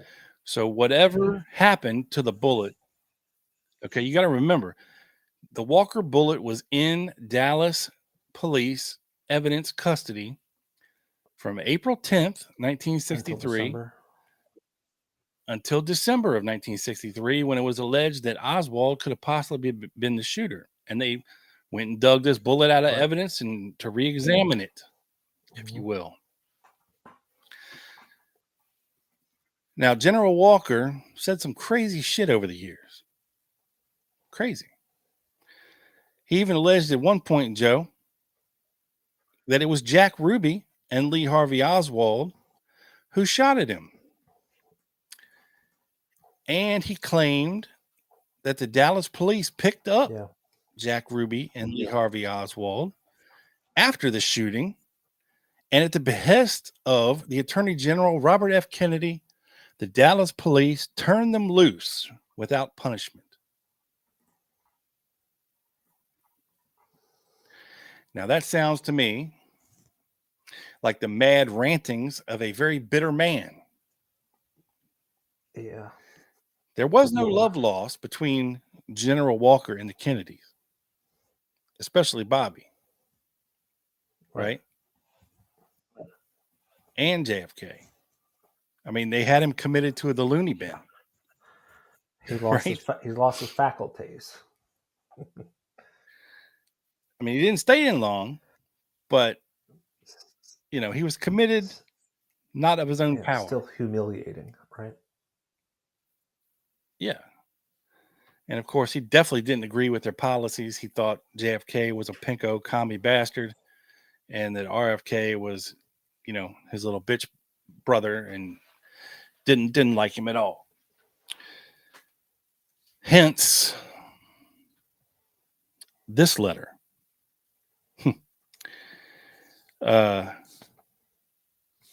So, this is for the House Select Committee on Assassinations. And this is very late, I will say. This is after the HSCA final report, kind of just when Joe Needes was actually retiring. January 1979? No, this is after that, actually. Yeah, after the final report. Yep. This is June 21st of 79. And it's to the director of the FBI, from special counsel to the Attorney General, Mr. Robert Cooch. Hey, Coochie. And it's referring to the House Select Committee on Assassinations, U.S. House of Representatives claim of General Edwin Walker. And it says, this will respond to your memorandum of June 21st, 1979, with enclosures concerning General Walker's claim that the HSCA, during its September 78 hearings, substituted a bullet for the one originally recovered at his house on April 10th, 1963. Bureau files clearly indicate that Dallas, Texas Police Department officers conducted the original investigation of the shooting. At that time, reportedly, a Dallas officer, Billy Jean Norvell, located a bullet among some debris at Walker's residence. On June 3rd, 1964, Norvell advised an FBI agent that, quote, he then picked up the bullet and scratched his initials BN for Billy Norvell, or his initial N on the base of it for Norvell. He couldn't remember which one he did. It was either BN or N. On May 28, 1964, B.G. Brown, a police officer assigned to the crime scene search section, Dallas Police Department, advised a special agent of the FBI that on April 10th, he responded to the Walker residence where Officer Norvell gave him a bullet recovered at that residence. Quote, Brown stated he marked the bullet and took it back to CSSS for safekeeping. Okay. Also, on May 28, 1964, Dallas Police Lieutenant J.C. Day advised an FBI agent that on April 25th, he took the bullet from CSSS, marked it for identification, and then personally took it to the City County Criminal Investigation Laboratory at Parkland Memorial Hospital in Dallas, Texas, where he gave it to F.T. Alexander and Louis Anderson, not the fat dead comic, but different Louis Anderson. Lieutenant Day also advised that he retrieved the Walker bullet from CCCIL on December 2nd, 1963. That was the lab at Parkland, and gave it to FBI Special Agent Bardwell Odom on that same date. Special Agent Odom forwarded the bullet to the FBI lab where it arrived for examination on December 4th. The FBI lab compared the Walker bullet to test bullets fired from an Oswald rifle. However, no positive identification could be made.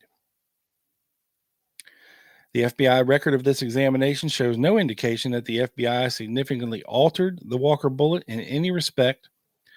The FBI designated the Walker bullet as Q188 and item number C148. Item C148 was delivered to the Warren Commission on March 21st, 1964. It was subsequently designated Warren Commission Exhibit 573, or CE 573.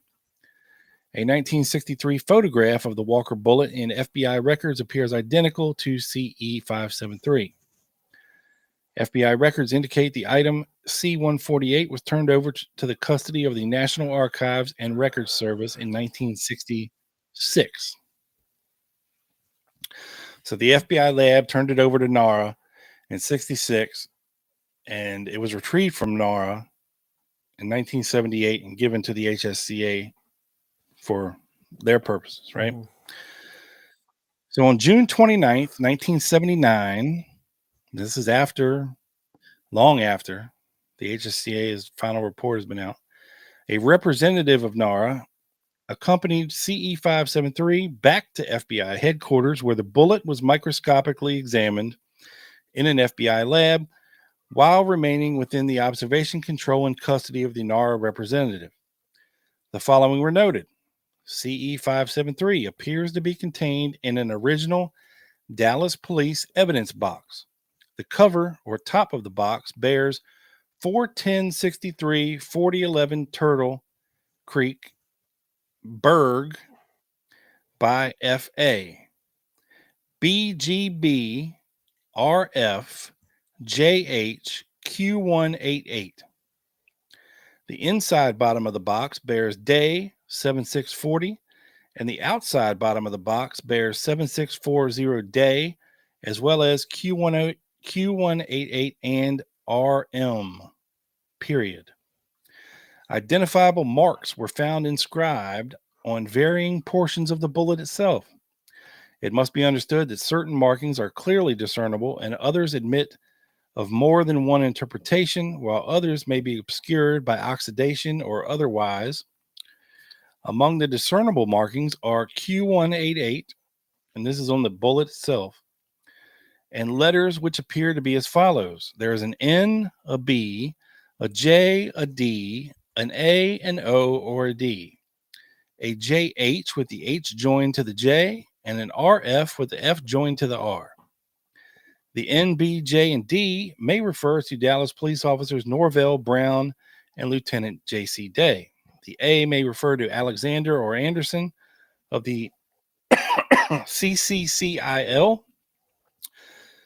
That is the City County crime identification lab that was at Parkland. The significance of O or D is not certain at this time. The JH and RF, which I think the RF could be Robert Frazier. He was the FBI's ballistics expert, refer to FBI lab examiners in 1963. So in conclusion, the Walker bullet CE573 as it exists in NARA at this writing appears identical to Q188 as it was examined by the FBI lab in 63. If in fact the HSCA displayed or referred to CE573 as the Walker bullet during September of 78, then the HSCA is correct, according to FBI records, and General Walker is mistaken in his recollection. At present, only the published records of the HSCA hearings can speak to what the HSCA may have displayed or referred to with regard to the Walker bullet. General Walker is free to obtain the published HSCA hearings from the Government Printing Office, North Capitol and H Streets in Washington, D.C. Note, this matter has been coordinated with Messrs. Marion Johnson and Mike Lee of NARA, Special Agent McNair Perry of the Firearms Toolmarks Unit Laboratory Division of the FBI. Involved in the 62979 lab examination were lab technicians Joseph Twardowski and Robert Murphy. 24 photographs of the Q188 were made and will be retained as the enclosures to the 62-109060 file copy of this document. Mr. Mike Leahy of NARA accompanied 573 or Q188 back to FBI headquarters on 62979, maintain observation, control, and custody of this item throughout the examination process until it was returned to NARA. Whew. So that's a lot, Joe. That's a lot. That is a lot. Now, I also have here an FBI laboratory worksheet from December 4th, 1963, and I was correct about Frazier. Was it one of the examiners, Robert Frazier, and the other J.H. This guy's last name is Heiberger. Mhm. First name starts with a J. I don't know what it is, but those initials are on there. So if the bullet was switched out, it wasn't done by the FBI. It was done by the Dallas police. Mm-hmm.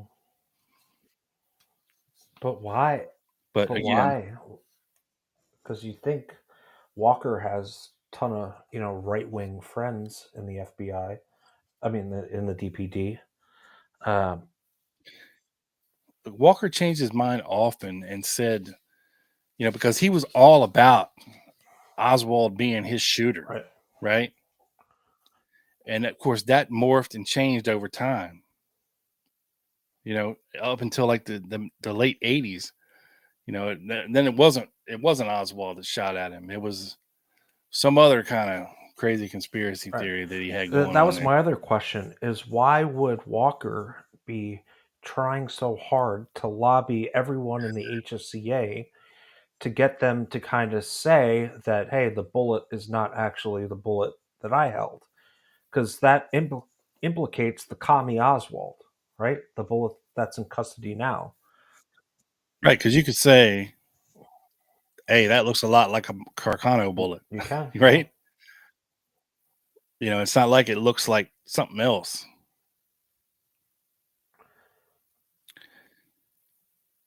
Now, what I also found interesting, Joe, in the course of looking for shit for this,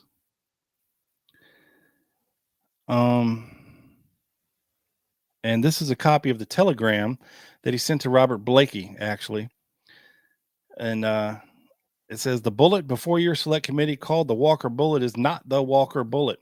It is not the bullet that was fired at me and taken out of my house by the Dallas City Police on April 10th. The bullet you have was never gotten from me or taken out of my house by anyone at any time. Edwin Walker, 530A Mount Vernon, Dallas. This is what he was sending everybody.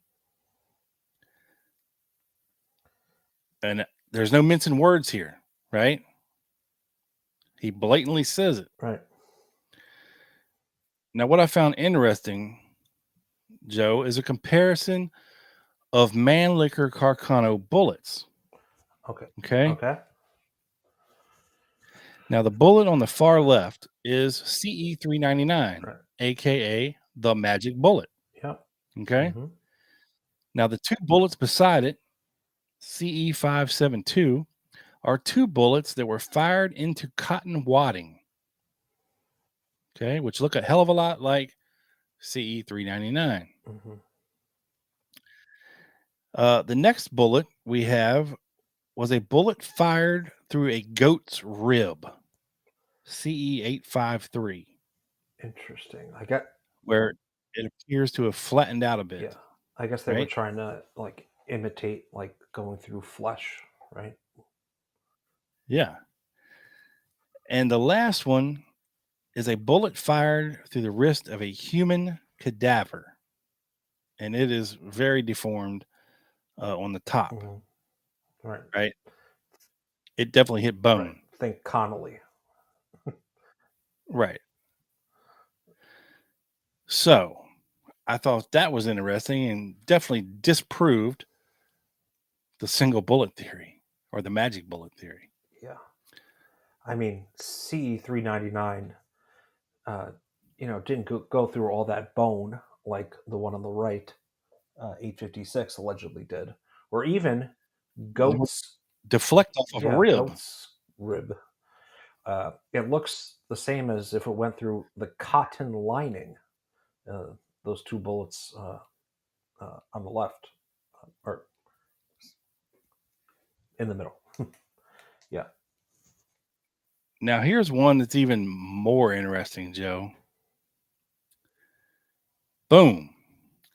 What you're looking at, okay, is Exhibit A at the top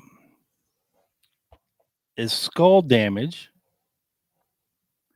produced by a 6.5 millimeter Carcano bullet fired at the back of a skull. Okay. Okay. Ain't no jet effect. No. There's no gaping wound. There's clearly just an entrance hole. Mm-hmm. Right? Exhibit B is the exit wound or front of the skull. So if in fact Kennedy had been shot from the rear and a bullet went in the back of his skull, this is what his face would have looked like. It would have been obliterated. Huh. Like severely obliterated. Like the back of his head was. Right. So these two things right here that I'm pointing out to you, I mean, what more evidence do you need? I mean, this right here says it all. Yeah. I mean, this is a test of a 6.5 millimeter Carcano bullet. What allegedly was Oswald was firing from behind. There would have been a very small entrance wound in the base of the skull and a very gigantic blowout of Kennedy's face. And we know from the autopsy pictures that Kennedy's face was money. It was not obliterated. You know, he looked like his normal self. I mean, what more do you need? Just like you said. I mean, bing, bang, boom, argument's over. Yeah. Lone Nutter. Mm-hmm. You know what I'm saying? Yeah. Like, deny this shit. Right? Yeah. 100%. Come at me, bro. What do you got? You got nothing. I mean, this right here, I would say is the be all end all as far as evidence goes. That and these bullets. Yeah. I mean, it literally. Yeah, I mean, that's undeniable to the trained eye. And of course, when you watch the film and see JFK go back and to the left. Right. Back to the left. Back and to the left.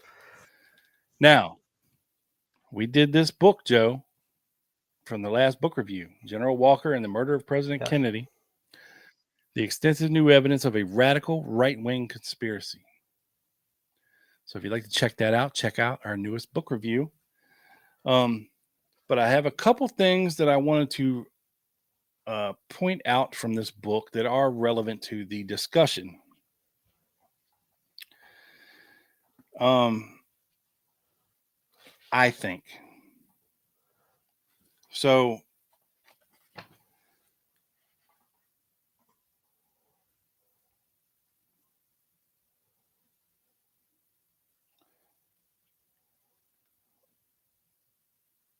I don't know why I marked that page, but I know why I marked this page. So, if you'll remember, when Jack Ruby is in custody after shooting Oswald, and Chief Justice Warren comes to Dallas and is questioning Jack Ruby. Jack Ruby says, point blank, "There is an organization here, Chief Justice Warren. If it takes my life at this moment to say it, and Bill Decker said, be a man and say it, there is a John Birch Society right now in activity. And Edwin Walker is one of the top men in the organization. Take it for what it's worth, Chief Justice Warren. Unfortunately for me giving the people the opportunity to get in power because of the act I committed has put a lot of people in jeopardy with their lives. Don't register with you, does it?" And all Chief Justice Warren says is, "No, I don't understand that, Jack." So you have the closest thing to a confession from Jack Ruby, blatantly stating an organization, a powerful individual, and Warren says, I don't understand that. Okay. Yeah. And couple that, Joe, with this passage from a letter to Billy James Hargis, dated December of 1966, when he says, now in December of 66, Jack Ruby is not dead yet, right? When did Jack Ruby die? Google it. Ask Rock. I believe it was very close. I believe it was February or March 67, but I could be wrong.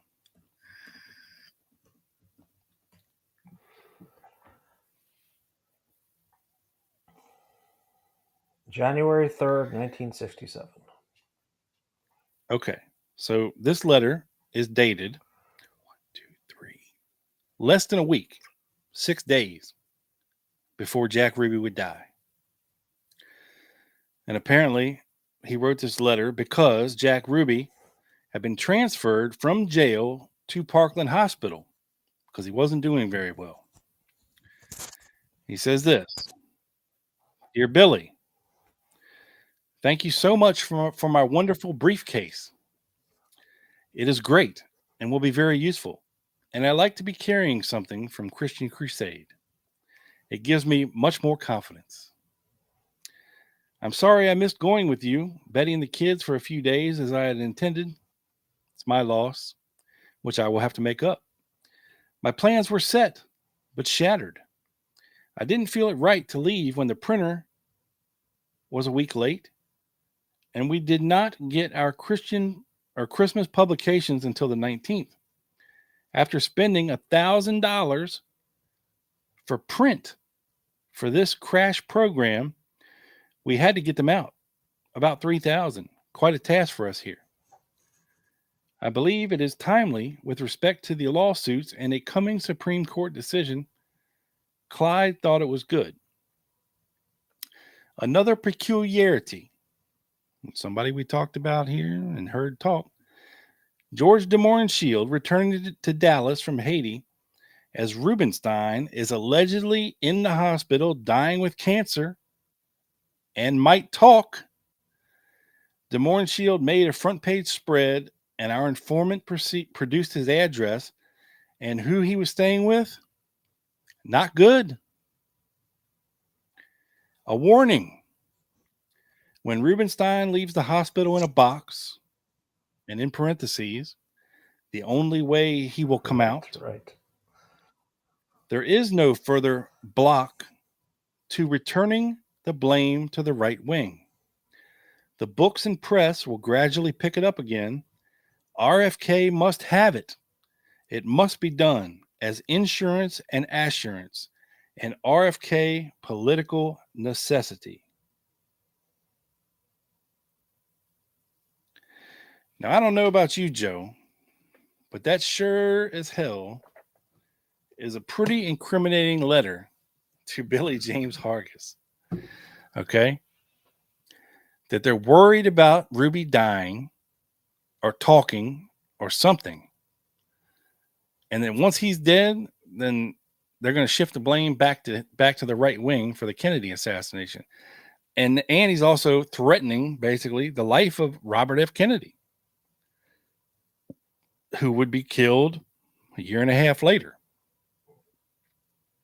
And he's worried about what Mohrenschildt could say too. Yeah, who knows what the connection between them two is. But again, I highly recommend everybody check out this book. Like we said in the book review, it's a thick boy. It's a thick one. And it is chock full of shit you've never heard of or seen before, connections, and it's well written and all that jazz. And it's crazy stuff in here, Joe.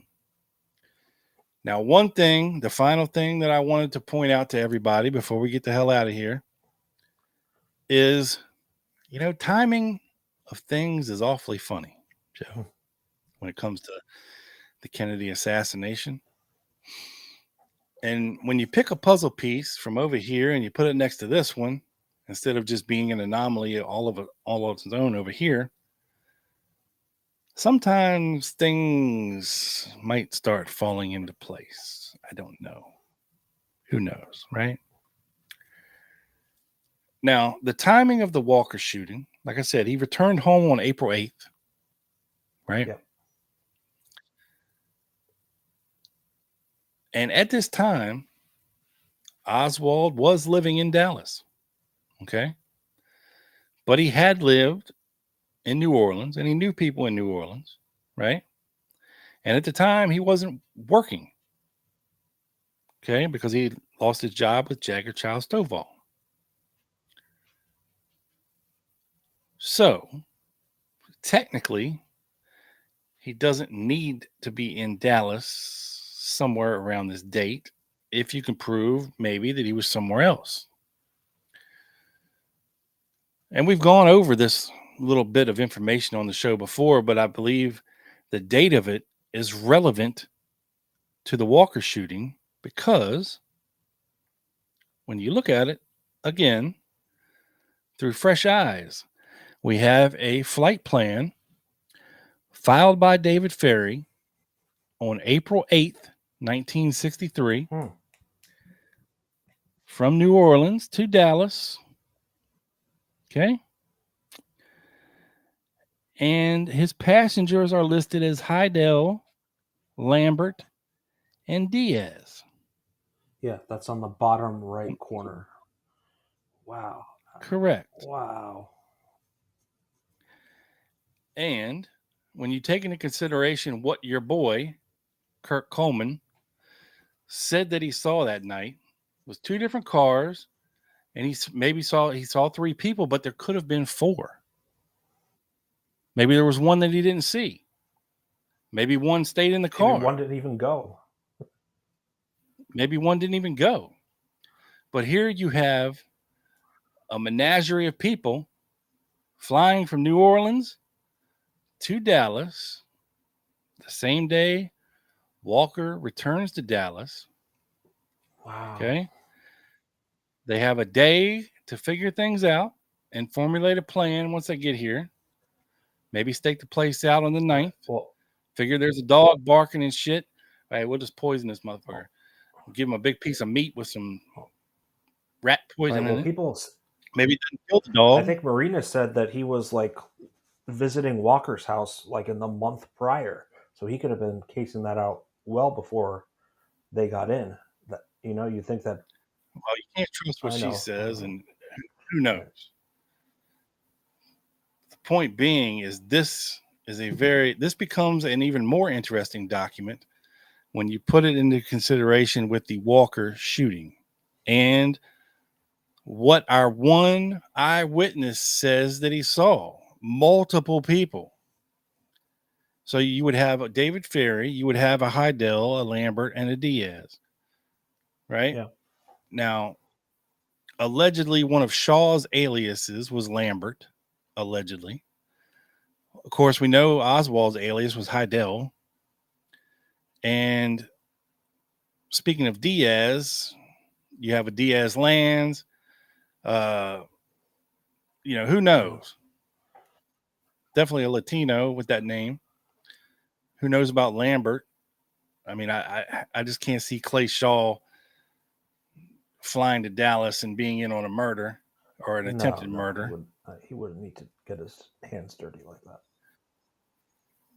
But it doesn't mean that somebody wouldn't have used one of his aliases in case to implicate him in case something went wrong. They could say, well, you're on my flight plan manifest, buddy, so you better go along with the story, when it could have actually been somebody else.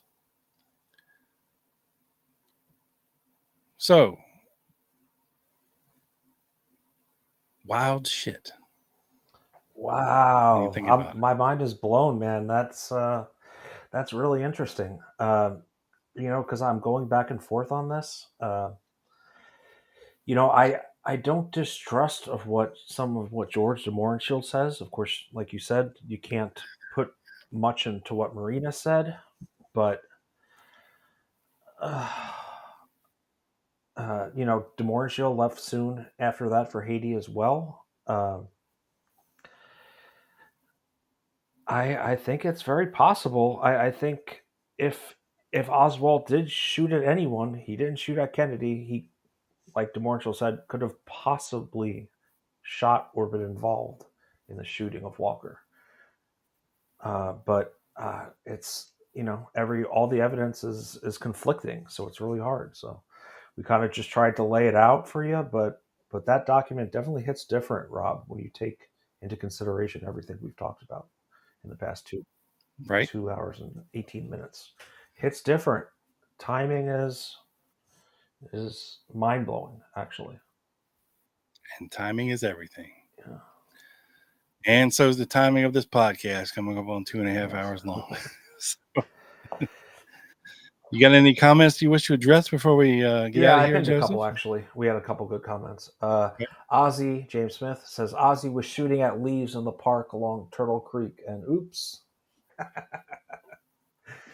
In the bullet, the bullet goes into Walker's house. That's funny. I don't think it's serious. Yeah, it's funny. Scott Edwards with his great thing. I am not a crackpot, writes the good general to the HSCA and everyone else, which essentially is how his kind of his letters read, I think.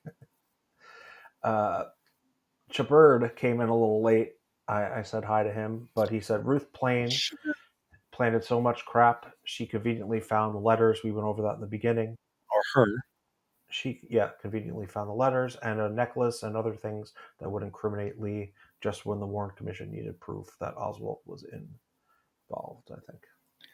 No, I mean Jolene Chabird. You said him. Yeah, I corrected.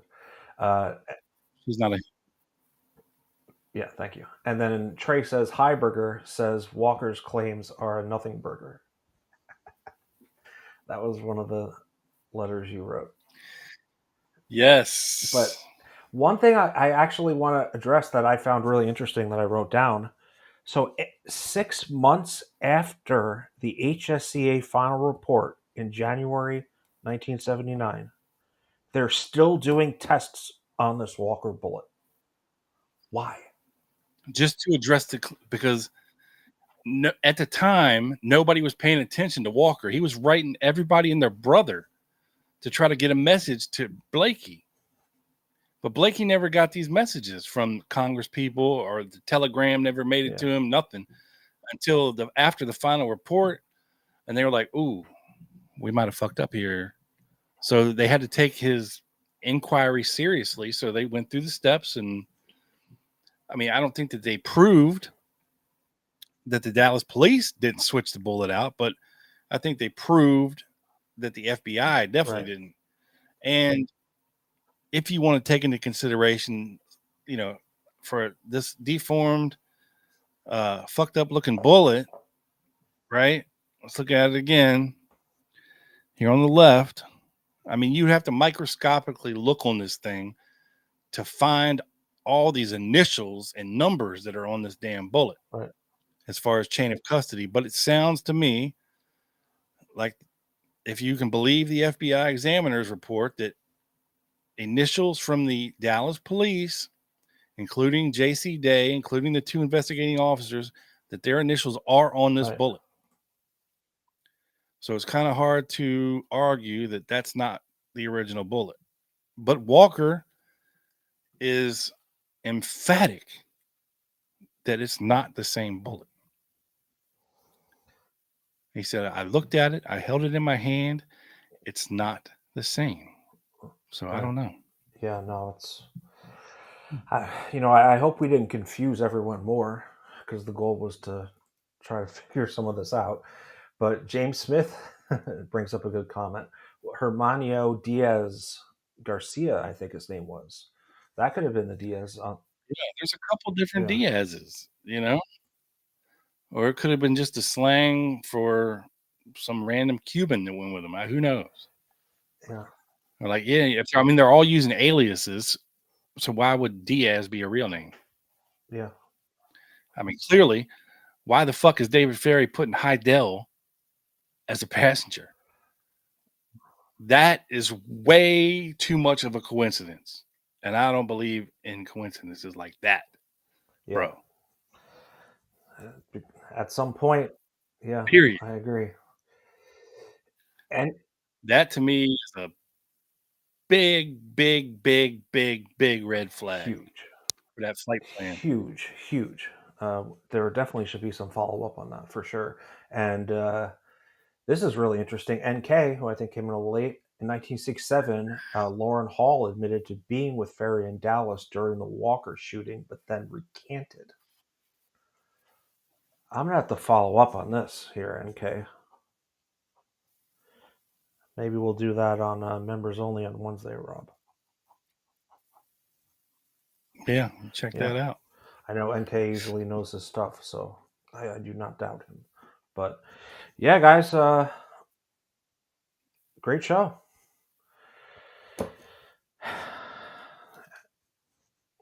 And I guess you could say your ending comment. Get the damn dog, Joe, and I'll grab Dean Andrews by his bollocks and grab him over here and start him a singing.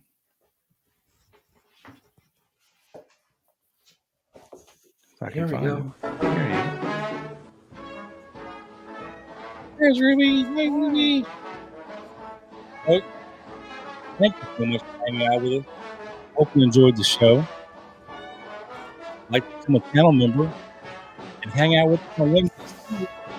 The link is in the description, alongside a link to the merch store, where you can buy all kinds of cool stuff. Nothing Burger t-shirts, fuck off t-shirts, and grab the damn dog t-shirt. Also, if you want some hot sauce, the link is in the description. Can't beat it. 20% off. Use our code. It's good. You'll enjoy it. Put it in your mouth. Savor it. Swallow it. Lather it on everything you put in your mouth. You won't regret it. Isn't that right, Joe? Put it on everything. That's what I do. Just eat it and stuff. And on that note, we are out. We'll see you next Wednesday. And before that, you'll probably see us in a book review. So be looking out for it. Have a great weekend, everyone.